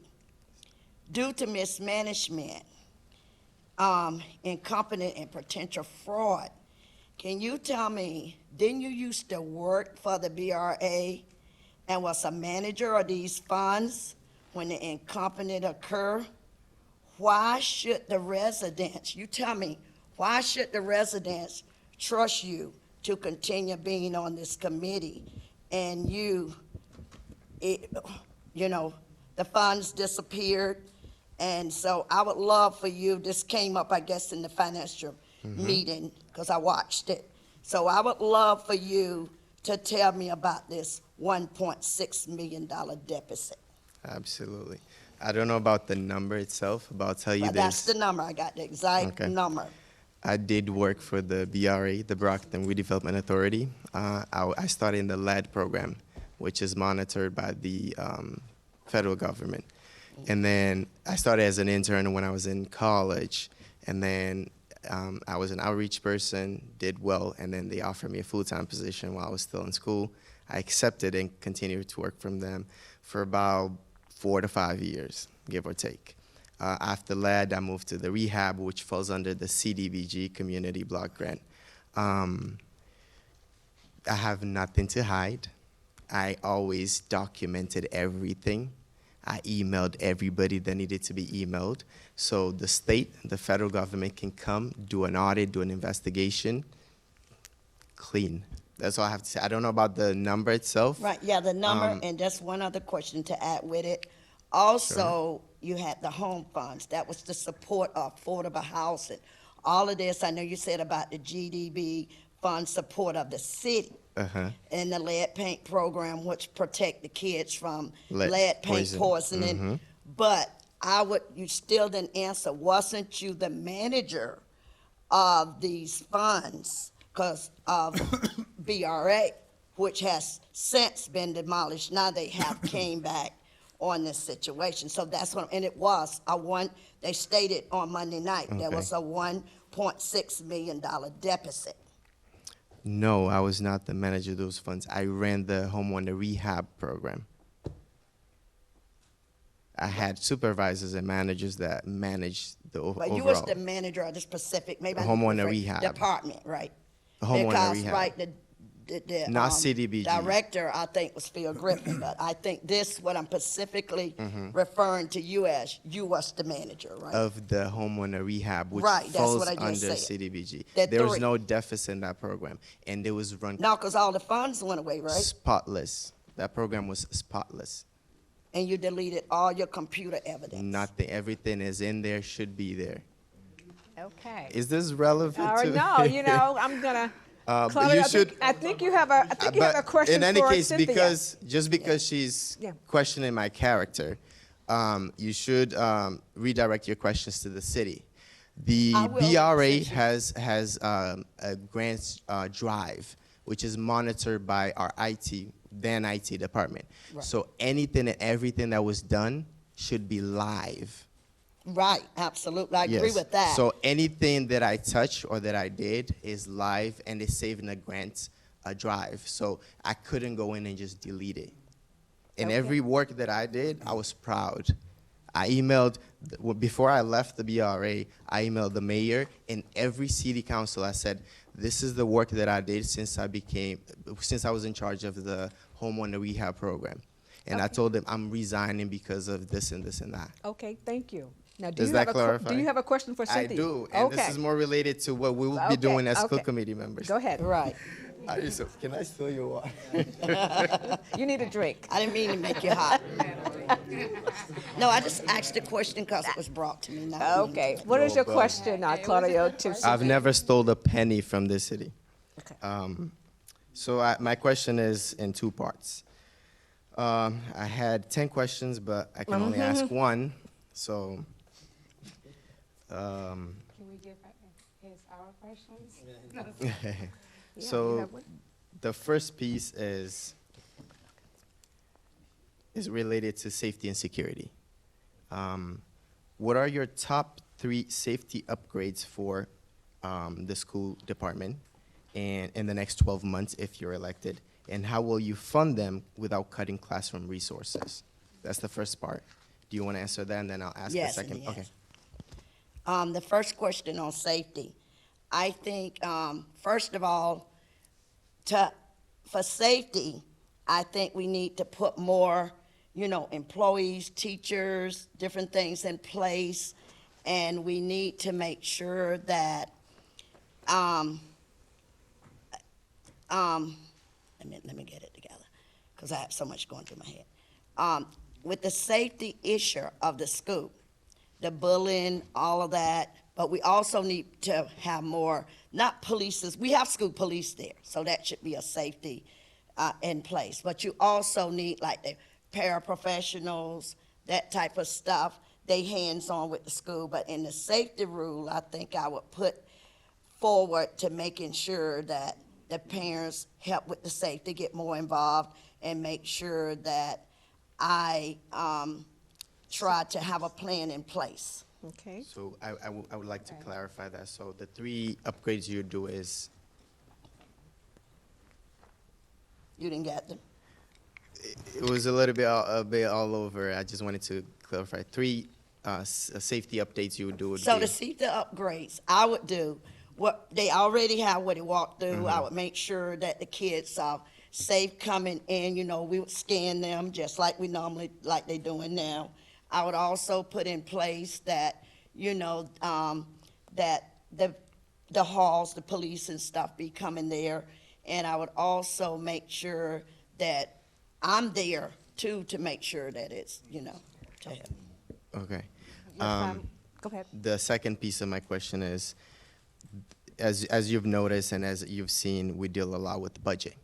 The funds that come in, how they're allocated, what we pay for, it's net school spending, non-net school spending, so on and so forth.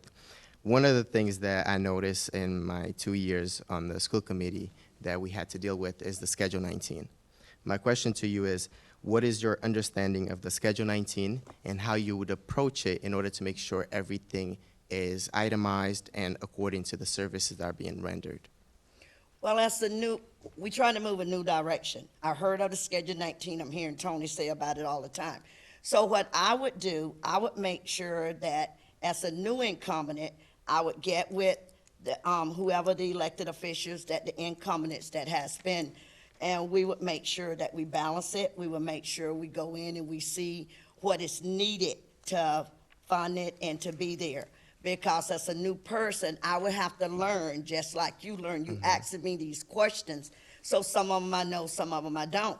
But as a new, person coming in that direction, I would have to make sure I maintain with my incumbent people to make sure that we schedule and everything go right. Because when you're new, you have to learn it. Exactly. And I would be that person that would focus and learn it, and we wouldn't be in another deficit. Thank you. Okay, thank you. Thank you. Darren? Transportation costs are skyrocketing. What would you do to tackle that challenge while at the same time ensuring that students arrive to school safe and on time each and every day? Let me start with the opponents. Lucibel Delgado, Ward 6. I think it's a matter of really looking at the budget and making sure that, in order to sometimes balance a budget sheet, you have to take, funds from one area and put it into another. I think it's really looking at overall what we're working with, trying to figure out the challenges as it relates to the rising costs of busing, and figuring out, can we partner with other sort of organizations to be able to assist in that process of funding this important, essential necessity for students, but really is trying to figure out collectively where can we sort of not necessarily cut costs on the students' education, but really reallocate funds and resources to make sure that this essential need is also taken care of. But unless we're getting additional funding, we really have to be strategic and innovative in how we address that. Thank you. Mr. Napier, with your accounting background, transportation costs are skyrocketing all over the country, but in Brockton specifically. Yeah, so What would you do to tackle that? So tackle that, first of all, I think it was probably at the time it was a mistake to bring it in-house. I don't think they did an analysis and the right work to look at it if it was supposed to be outsourced or brought in. By bringing the transportation into house and managing it, that's what caused and drove the deficit back up. So at the cost of transportation, 6 months into it back in fiscal year 23, they were already at 92% of the use. 84% of the budget was for the bus drivers alone as well. So in addition to that, so that was not even at 40%, not even halfway through. So yes, it's the cost. Now, you said, did you do an assessment of bringing this school buses in-house versus contracting it out? Did you personally do one assessment? No, so this was done by the audit report. No, but did you? So yeah, so I would, first of all, in any business, in order you decide to bring it in, which they decided to bring it in-house, they should have done their work. They should have done a market analysis to see was it fruitful to outsource it. Because when you outsource it, you don't take on the work of paying the benefits and everything else. You outsource it. It's just a contractual. We're out of time. And comments, I will get to you. Let me just get the opponents in first. Ward 1 candidate, Steve Pina. Yeah, so here's the thing about this.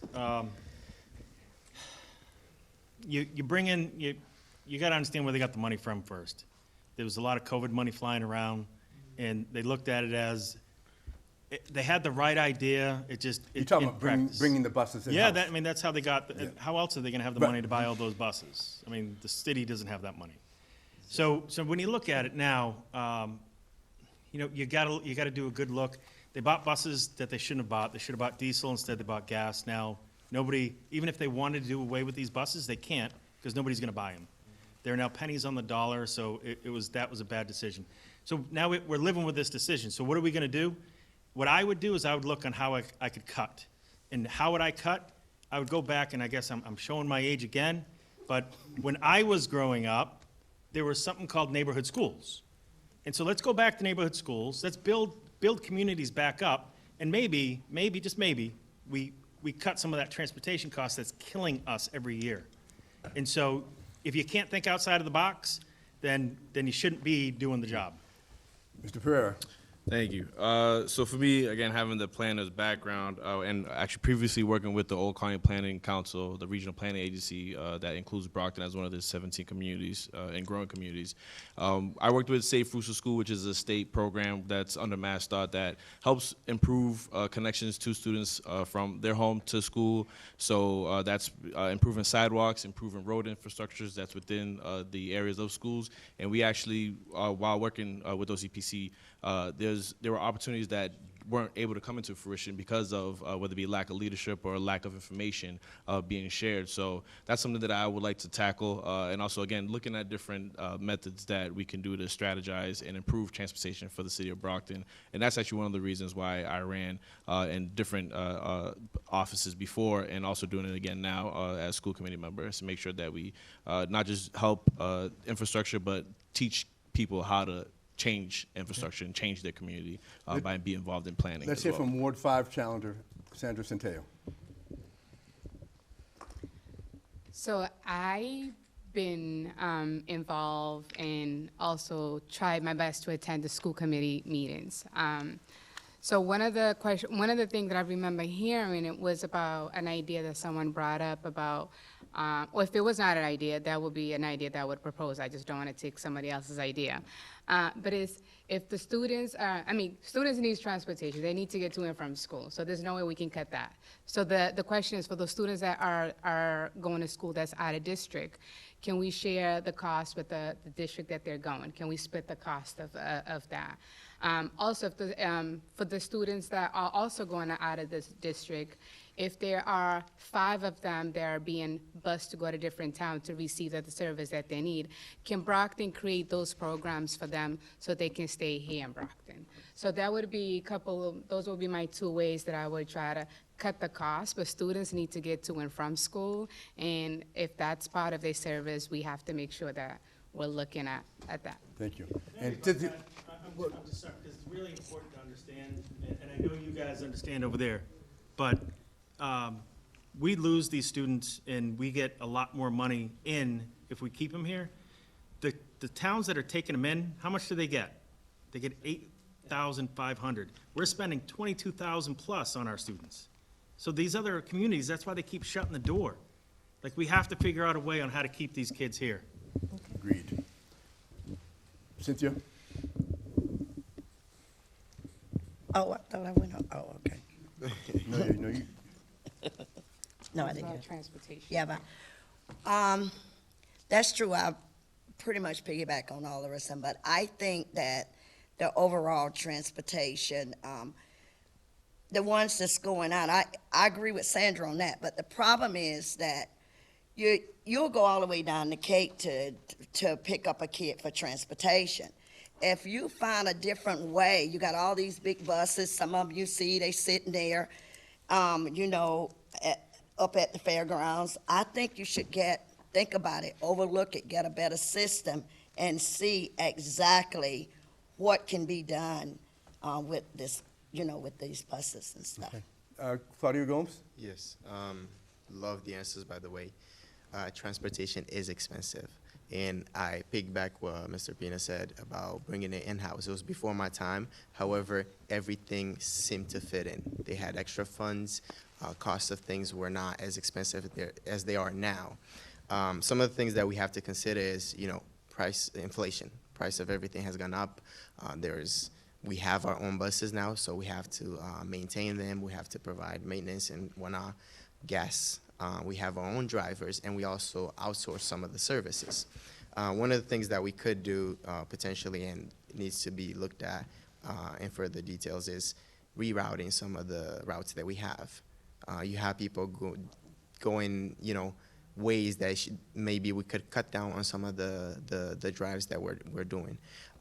We have systems also within the buses that we have not yet used, and I know we're working on it, we're looking into it, and we're trying to bring them online and update it so we can have live access to routing systems, to pickups and drop-offs and whatnot. It's not just a... Go ahead. Wrap it up real quick, so I'll just get a minute, that's why.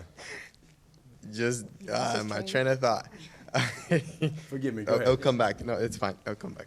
Mr. I'll go, Rodriguez? I'll go last because I Okay. chair transportation and I have weekly meetings on Mr. Vega, Ward 1, Yeah, incumbent? so this is a little bit of deja vu because the last time we did a candidate event hosted by the NAACP, a similar question came up. And I think I said something then that I still stand by. I think it was not a good decision to move transportation in-house, but it is a reality that we're living with. So I joined after that decision was made. And, you know, I think we're going to have to approach it like a lot of things with a couple of different pieces in place. I think we need to advocate with the state to help us with the disproportionate number and rising number of special needs students and homeless students that we're supporting right now, many of whom are being, a good chunk of our transportation costs is in getting them out of district. So advocating to the state to rethink the calculations around McKinney-Vento, to rethink the calculations, you know, that play into the funding that we get when we have a disproportionate number. Okay, thank you. You got everybody over here. It's Tony, right? Yeah, sorry, Tony. She was the first one. Yeah, shoot first one. No, go ahead, Tony. Oh, Floor is yours. So, you know, the committee relies on information that's provided through the superintendent's office. At the time, it was a phased approach on the transportation. But, you know, we voted for it, but, you know, the information wasn't truthful, and you didn't have any experts in transportation. The numbers, you know, all made sense. Everybody approved it. The city council approved it. So it wasn't just a mistake on the school committee. But I think, you know, looking back at it, you know, our buses should have been leased. Transportation cost goes up, you know, specifically when we talk about out of district. So that's one of the areas that we have to look at. Why are our students out of district? Okay. What is the school department failing at in special education? Which educators do we need and what licenses do they need so we can bring those students in-house? What do you want to do to tackle it now? So knowing that, I know that stuff is the past. So to tackle the transportation cost is what the committee voted, and what we're moving forward next season is changing the hours for our pre-K, because that's going to save roughly $3 million. Transportation cost, I mean, I can go into detail on factual information. It's always been that $18 million. It's just because there was two different funding sources. Okay. You know, city council was used to, you know, allocating 12 million, Okay. but shameful on the finance folks that were using special education dollars to fund the second source. And that's why our special education department was failing, because they were using $6 to $7 million to fund transportation. That's wrong. Thank you. Did everyone have a chance to do? Can I just say something on that? 1 second. Like 15 seconds. Okay. Hold on. It's back now. Can I just? I was interrupted before. I'll do it bullet points. 3 things. One, we always provide the number that we are requesting to the city. It's never the actual amount that we provide. So that could be one of the things that could diminish the fact that we always ended up having to cover the costs. 2, you guys mentioned they keeping students in-house. And 3, we can charter our buses. We can use it to have some sort of income. Generating income. We have buses. And we do use it, but we should promote that, use it more often, provide additional services Let's to give Mr. Napier. generate some income. No. I promise this guy here. So, go ahead. Yeah, sorry about that. It's just that, you know, we always find excuses and we always blaming somebody else. So the idea that you can take COVID money to buy buses, that's really poor, because we always talk about sustainability. And as a school committee, you make decisions that are sustainable, that they can sustain themselves. And this was a really bad decision, to buy buses and to bring it in-house without that. So we blame the superintendent, and that's a lack of a control measure and also for a check and balance. Because if you look at the policy that was written for a Brockton School Committee, and we say the school committee will leave to the superintendent all matters of decision-making and administration. And that policy itself needs to change, because the school committee is responsible to hold the superintendent accountable. And so we don't hand them that. They make all the decisions, and then we find ourselves in a hole. I do- So thank you. I think the question is, right, like if you were to be in that seat, It is what it is now. Right, What yes, would you do? We cannot go backwards, Right. right? Yes. If you were to become a school committee member Yeah. now, how would you cut the budget? Like, what system can you put in place to make sure No, that? we're not cutting the budget. No, it's happening. Okay. He Transportation. did answer that. Yeah. Okay. First off, you wanted to come back to that. All right, are you done? Yeah. Okay. All right, guys, guess what? Can we be nice and just say something good that, am I wrong, though? Do we not now have a good manager over there in transportation? Correct? So we do have someone good over there now. So- Okay, you so made we that Can't be statement. negative all the time. So, Oh, no. real quick, on the transportation, I'm the one that actually called for the audit for the transportation. Okay. And that's where we talk about leadership. And that's where we talk about Dr. Tiliani being the leader of making sure that we had qualified people working in This transportation. is the last question. Okay. Okay. Leads into my- okay. This is the last question, guys, before your closing statement. I know it's going to be powerful, but this is the last question, okay? Let's talk about fair wages for those who are on the front line of making every student successful. Paraprofessionals are the backbone of our classrooms. They are bilingual, they de-escalate crisis, they support special education, and they reflect the culture of our students. Here's the questions to the incumbents. Brockton paraprofessionals, many of whom are women, residents, and people of color, publicly rally for better pay, stating that current wages are not livable wages. Under your leadership, why has this workforce remained underpaid while administrative salaries have continued to rise? Who wants to tackle that one first? Incumbents. I can shoot my shot. Okay. 60 seconds. Bear with me. I believe everybody deserves to be well paid. If I were in that position, I would be also fighting for me, for a fair wage. They were underpaid previously, and before I joined, I learned that the contract that they had negotiated previously was generous to bring them up to a similar scale. Now, talking about sustainability, you cannot give something knowing that in a couple months or a year down the road, it's going to cripple you. So if we have the money to give whatever percent people are asking for, we would be more than happy to do so. We value the work that they do. We value having them. However, we have a budget. We have numbers that we have to work within. We have parameters. We can go above a certain number. We can go below a certain number. Otherwise, it sets us up for failure. Does that make sense? So we have to approach it with caution and have conversations, and also it comes down to compromise. There are other things that comes into play when we're talking about negotiating with different bargaining units. There's salaries, there's stipends, there are Okay. bonuses, so on and so forth. So if you want a high-paying salary, maybe you have to negotiate other areas of the contract. Thank And those you. are some of the conversations that we are having, should be Okay. had. Thank you, Claudio. Jorge or Tony? So, I mean, this is challenging, and it's challenging simply for the fact that I'm part of the group that's actively sitting with the paraprofessionals right now. So there's only so much we can talk about as we're in mediation. Having said that, I think there are a lot of factors that one has to consider after coming out of the shadow of an $18.5 million deficit, right? I think we were talking about the second largest bargaining unit in the entire district. So where a 1% move is hundreds of thousands of dollars. So that's not to say that progress can't be made or that progress shouldn't be made. It's just that when you're sitting in the shadow of an $18.5 million deficit and you're still working to make sure that your accounting is correct, the idea of making too radical of a move, it can bring everything down. But that, I want to be clear, that does not mean that we can't get there. Okay, thank you. Tony? I mean, the question's kind of tough. Obviously, we're in mediation. I don't sit in that bargaining unit. Everybody deserves a nice, livable wage. There are 3 bargaining units that we're trying to get so they could get to those wages where they don't have to work a second job or a third job to make ends meet.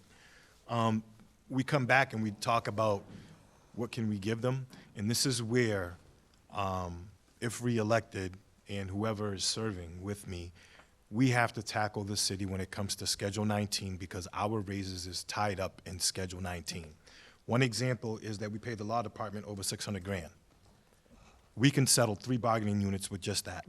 And the reason is, we have our own law firm. We pay the city side more than that. We pay 40% of their salaries, 40% of the Parks Department, 40% of the finance, 40% of various departments. And the main reason that Schedule 19 exists is because the city side does not have enough revenue to sustain its services, and they piggyback off of Schedule 19. And with my leadership and my strong voice when I meet with the Commonwealth, I've told them to do a deep dive in Schedule 19 up into including our CARES Act where the city says that we're in a deficit. Thank you, Tony. We are not in a deficit. The city created that for taking our dollars, and Thank I you will very always much. stay that. To the opponents, do you believe that underpaying paraprofessionals, who are often the only staff members who look like the students they serve, contributes to inequity within the school system? If elected, what would you do differently? Jimmy, I'm going to start with you. Can I repeat that one more time? Do you believe that underpaying paraprofessionals, who are often the only staff members who look like the students they serve, contributes to inequity within the school system? If elected, what would you do differently? I definitely believe it creates inequity. They're fronting a lot of the weight as well too. Yeah, so I definitely think it's inequity, and I think what I like to bring is not just providing opportunities or helping provide opportunities like, and some of them are existing where if they're going for their masters, there's opportunities to help out with that. But I think for what has been alluded to by the incumbents is that there's a lot of policies and a lot of things that need to be tweaked, that need to be addressed to make sure that we're fiscal responsible and looking at ways to create more wiggle room for bargaining as well. Because again, as Mr. Claudio Gomes said, if to be sustainable, if there's not money there later down the road, how are we going to be paying people? We don't want to go back to that hole that we just got out of. Okay. So let's find ways to be innovative as far as finding funding, being responsible with the current funding as well, and cleaning up the policies that are archaic, which in Brockton there's a lot of that as well too. So we need to roll up our sleeves and make sure that we clean things up. Thank you. Thank you. Lucibel? I do agree that it does create inequity.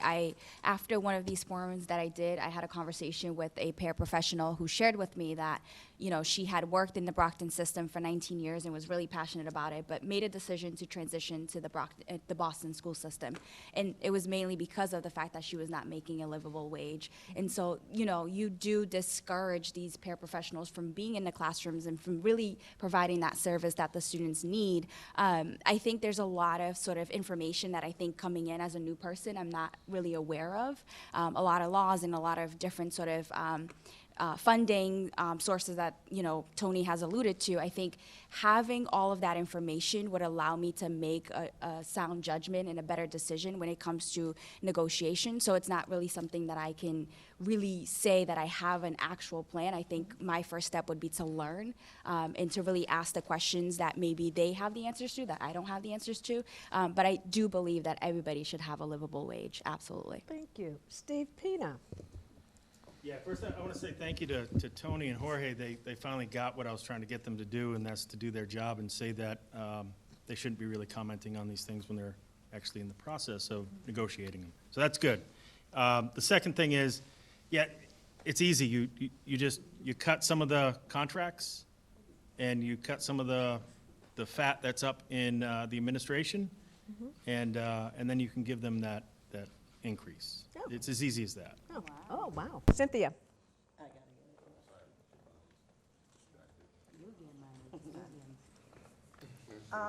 Yeah, I think inequity causes, first of all, paraprofessionals are hands-on.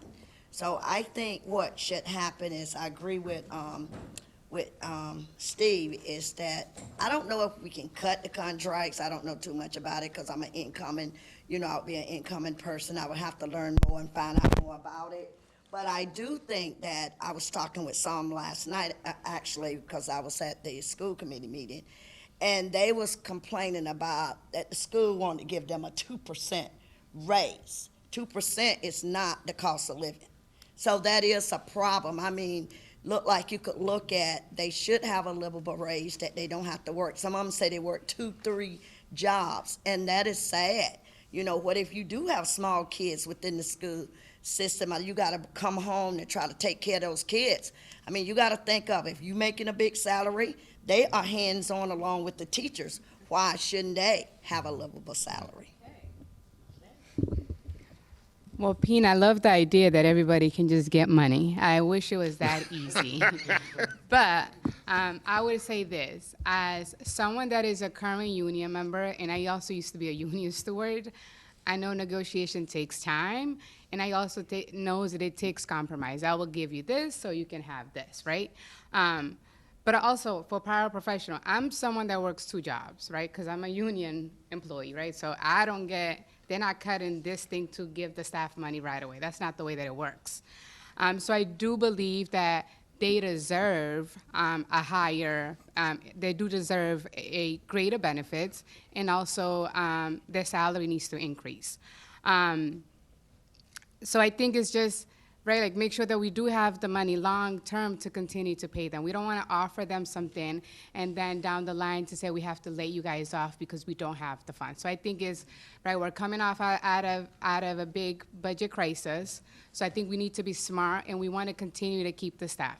But I think in the meantime, though, we want to also let the paraprofessional that we value them. So what are we doing to make sure that they are hearing that from us, but also to hear like, hey, we're standing with you guys.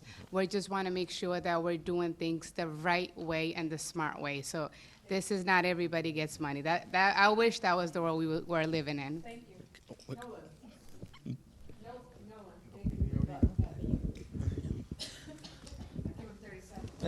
Thank you. I don't know the numbers exactly of what the contracts are being negotiated. I know it's tiered based on years of service, so they definitely need a living wage. It has to be based against the consumer price index. It has to be based against inflation. So the negotiations that happen has to bring them up. But we also should build in incentives for paraprofessionals that they can go on, get an education, and they can maybe want to become teachers and not only stay as paraprofessionals. So we build in incentives into their contracts to help them grow professionally as well in personal development, but bring them up to the living wage based on the negotiations that go forth. So, thank you. Okay, we've got 30 seconds. Who's first? I'll keep it very brief. So I appreciate what both Lucibel and Sandra said. You know, money just doesn't come out of the air, and you learn a lot when you come on to the committee. So for somebody like myself, what I learned very quickly is that the folks that, that are at the top in terms of salary represent less than 3% of the total salary cost. So when we talk about like how to take care of, it's not as simple as cut the fat. Like, it's just not. Like, what it is you got to be selective and target multiple units. And it's difficult to sit down and say, well, let's target the transportation, let's target the drive. It takes coordination, is what I'm saying. And it's never going to be as simple as cut the fat cats out. It's just not. Thank you. So just as a rebuttal to what he said, just so that we So fully when it- understand, so I the- couldn't obviously get into more detail about it because I have 60 seconds to get into there, and I wouldn't discuss the details as to what I would do because it's negotiations, so therefore. This is data that's been So shared with everyone. when you negotiate a contract, you're working with your finance folks. It's not just the school side, it's the city side. And you get a lot of data on where all the employees are, how many years of service they have, who's making what, and you look at what the school district is receiving for funds, if you can afford it or not. And if the school committee can say, okay, we're going to give everybody 6 or 15 or 20%, but guess what's going to happen in the next fiscal year? We're going to be laying off, and we're not doing our jobs as elected officials for representing our number one constituents. And you know who that is? Not the voters. It's the students. My number one constituent can't even vote for me or us, and that's the students. Thank you so much. You have anything else to say, Claudio? I didn't get to ask nobody a question because my person's not here. Am I still allowed, or I can't ask anybody a question? I just say something. I thought it was a free-for-all. I'll use my 30 seconds. Yes, he did. I'll use my 30 seconds. The strategic and smart planning comes in looking ahead. Like Tony said, I could go in there and say, hey, I work at this place, I make enough, so I think you should make enough. However, is that something that's realistic that I can just go in and do? No. I want them to, stay employed. So I have to think what happens down the line if I were to go in and give everybody 20%. Okay, thank you very much. Okay, before we go to the closing statements, I want Darren to say a few words, your closing remarks, Well, I Darren? just want to thank all of you for coming and for addressing us, the audience, and the voters. And I also want to say to the voters that you heard a lot of people here today talking, but also do your homework and listen and ask them questions too. Okay, so, closing remarks. You have 90 seconds, okay? First up is Stephen Pina. Thought it was number 7. That's 7-0. What? Am I number 1? That's 7. I have you as number 1. Number 1 is always good. All right, cool. All right, so my printer broke this morning, so obviously I got to read it off here. And Okay. all right, so Brockton, we invest $22,000 plus per student, yet too many kids can't read at grade level or feel safe inside of our schools. That's not a funding problem, that's a leadership problem. I'm not here to maintain the status quo. I'm here to make every dollar deliver results. Safe classrooms, strong literacy, real readiness for the life. That's the promise our city deserves. Together, let's bring back the champion spirit with a backbone on back to basics in education that ensures every child masters each level before moving on. No more passing failure forward. We'll place students where they can succeed, from kindergarten through high school, because real equity means giving every child the chance to win. On election day, stand with me for leadership, for answers to parents, respect to taxpayers, and put students first. Let's restore Brockton's pride for our kids, for our teachers, and for the City of Champions. Thank you. Thank you, Stephen. Nolan. Thank you. Thank you, everybody. Thank you for that. Brockton Public Schools is at a critical junction in student achievement, teacher retention, and fiscal responsibility. As a person that served in higher education for 25 years at Harvard University as an accountant, I'm currently responsible for about $700 million on an annual basis that I have to reconcile it down to a penny. So in order to serve on the school committee, considering what we've been through, we've heard about lack of sustainability, conflicts where we've given the superintendent a raise of $35,000, but we can't pay the paraprofessionals. So we need, I believe I'm the right person to serve on the committee, to bring accountability, transparency, and to make sure that we work together with the superintendent in making sure that our students and our accounting, we meet the standards that is required by the state. And thank you. Thank you. Lucibel Delgado. So I decided to run for a school committee for Ward 6 because for the last 10 years I worked as a higher education leader. So I work at Emmanuel College as the Senior Associate Director of Student Involvement and Leadership. And every single day in my job I advocate for students and their well-being, but also I pour into them, really trying to ensure that they're leaders in their own way, but also well-rounded citizens of our communities. And so I really want to bring that energy and that commitment and that advocacy back to our students here in Brockton. I am a community-centered leader, so what that means is I will walk alongside our community members, our school committee members who have been here before, to really learn, walk alongside our teachers, our parents, and the students to really figure out what is needed to move our school system forward. There is great things happening in the school system and with the incumbents here on the school committee, but there are some challenges and there are ways in which we can move forward. And so collectively, being a part of the school committee, I think I can bring that energy and that that collaborative spirit to help move the needle forward. I am committed to student development and student excellence. Of course, I want them to make it to college. That's what I do every single day. But there are other paths for other students who college is not their first choice. And so I'm here to explore and advocate for all students, no matter what path they choose. But ideally, we need to put the students first and make sure that they do become well-rounded citizens of our community and invest back into the Brockton community. Thank you. Jorge Vega. I think in these last few years, we've been tested in Brockton in ways none of us expected. A fiscal crisis, public disagreements, and headlines that made people question whether we could still pull together. But out of that chaos, we've started to rebuild something better, piece by piece. We've restored fiscal oversight, reinvested in our schools, especially in Ward 1, where the Hancock School saw a 20% increase, the highest for any middle school in Brockton, and began rebuilding trust with teachers, families, and staff. And we're seeing progress, stronger budgets, clearer reporting, and rising literacy among our youngest learners. That's what steady leadership looks like, improvement grounded in truth and collaboration. I don't just see this work as a committee member, I see it as a professional educator, a school leader, and a parent.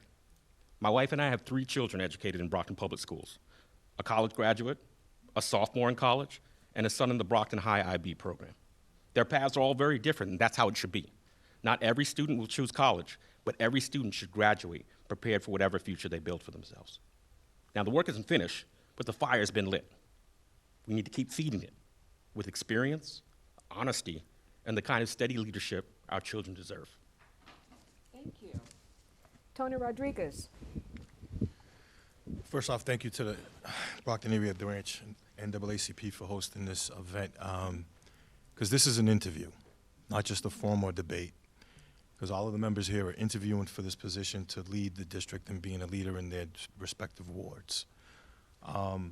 As a lifelong resident of Brockton for 47 years and a product of Brockton Public Schools, some of the decisions that we make might not be the best in the public view, but my position is it's just making sure that, we get that, Brockton tough, for, former athletes for Brockton Public Schools, and making sure that all of our students are getting the quality education. And when that comes, it comes down to the finances of it. And it's disheartening where we were at a point, in just looking at the positives and the gains that we've made. When people talk about being more transparent, how much more transparency do you have than what we've got going on right now? That was one of my questions. But we have a great leader in the superintendent. She's building a phenomenal team. She's addressing all of our needs and doing it with the focus on our students. And that is one of the main reasons that the committee voted to open a new school, because we need the classroom space. That's going to save on funding. That's why, I pushed for our facilities. I know Mr. Napier stated about our facilities. Tony Rodriguez fought that for 6 years, and the school committee, thank you to my colleagues for approving that, for turfing all of our fields. Okay. We are addressing those. We did not raise fees to hurt any youth groups. We actually helped them. But I know you're not in those spaces, and I am, but we're not trying to eliminate anything. We're trying to grow, and it's working together to making sure that. Thank you, Tony. Thank you to the voters for having me here, and hopefully come November 4th, I'm still here and advocating and making sure that my voice stays strong on this committee. All right. And being that quarterback. Thank you. Thank you, Tony. Cynthia McCall-Hodges. Good evening. Thanks to Phyllis for having us. Everyone, my name is Cynthia D. McCall-Hodges. I'm running for School Committee Ward 2. I believe our students and teachers and family deserve leadership that is transparent, responsible, and deeply committed to the future of public education in our community. I'm running because every child deserves a quality education that begins with values and supporting our teachers. Our teachers are frontline every single day, balancing overcrowded classroom, limited resource, and increasing demand. I will bring, if I'm elected, commitment to open communication, financial responsibility, collaboration. I will work tirelessly to make sure our schools are fully funded, along with my colleagues. Our teachers are academically, social, and emotionally, ready for the classroom.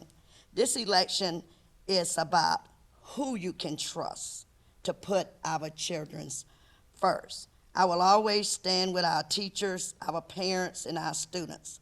I believe in building a stronger, a fair, and more transparent school system, along with my colleagues, that truly reflect the needs of our community. If I'm fortunate, I humbly ask you to vote for Cynthia D. McCall-Hodges for Ward 2 School Committee, also a voice for Ward 2, a vision for every student. Our school deserve leadership in both heart and accountability. I ask for your vote on November the 4th, 2025 for Ward 2 School Committee. Thanks. Thank you. Sandra Santillo. So I'm going to be speaking directly to our Brockton, but specifically to my Ward 5 residents. So I've been campaigning since June, door knocking. I call myself a super door knocker because I'm always out. So I've been hearing directly from you the concerns about our school. My message has been the same, right? So I'm a proud graduate of the Brockton school system. I am a mom of 2. I'm a social worker with over 20 years of experience working with individuals with disabilities. I also had a unique opportunity to work in our school when I was earning my master's degree. And when I was working there is when I got to see the good things that our school are doing, but also the not so great things that our school are doing. So I'm also someone that stays active in our school. So I volunteer, I'm part of the PTA. And as a parent myself, I understand the challenges that we all face, so because I live them every day. So I am running to bring compassionate committee leadership to the school committee. I am someone that listens. I understand, and I'm also someone that will be taking action. I will always advocate for strong academics, safe and inclusive school, and real communication between families and also the district. So I am hoping that on November 4th, which is Tuesday, is about a week and a half, that I will earn your vote and you will select me as your next school committee to represent you in Ward 5. Thank you. Thank you. Jimmy Pereira.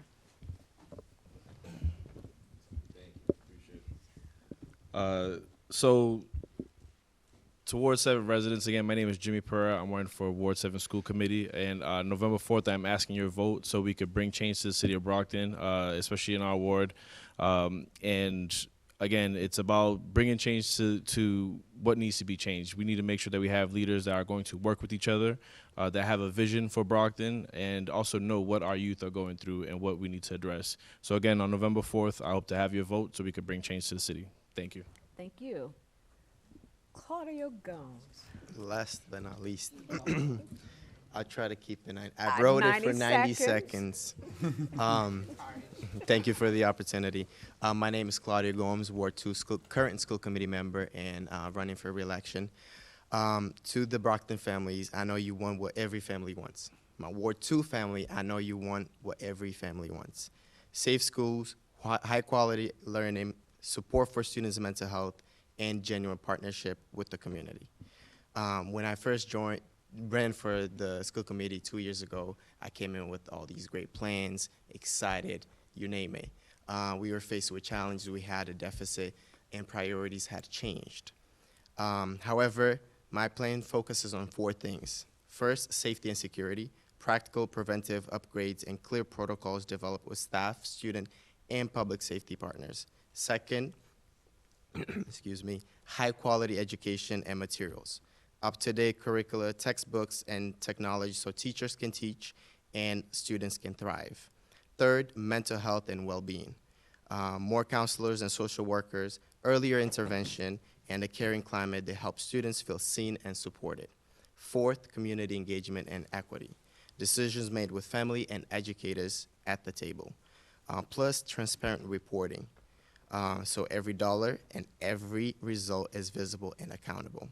I will show up, we will show up, we will communicate clearly, we will measure progress publicly, as we have done lately. Because equity isn't just a slogan, it's closing gaps. School by school, classroom by classroom. We went from deficit to improved budgeting. We went from no leadership, no superintendent, to having a superintendent who's committed and knowledgeable. We went from fear of safety to more engagement and increased attendance. Our kids only get this chance once. Let's not ask for them to wait. I'm Claudia Gomes, Ward 2 School Committee running for election. Together, let's shape the future of education in Brockton. Thank you. Thank you. There you have it, folks. We heard from all these wonderful candidates, the majority of whom are running for a school committee. Please cast your vote on November 4th. The NAACP Brockton area branch is nonpartisan. We do not endorse any candidate, but we wish you all the best of luck on November 4th. Thank you all for tuning in, and that is a wrap.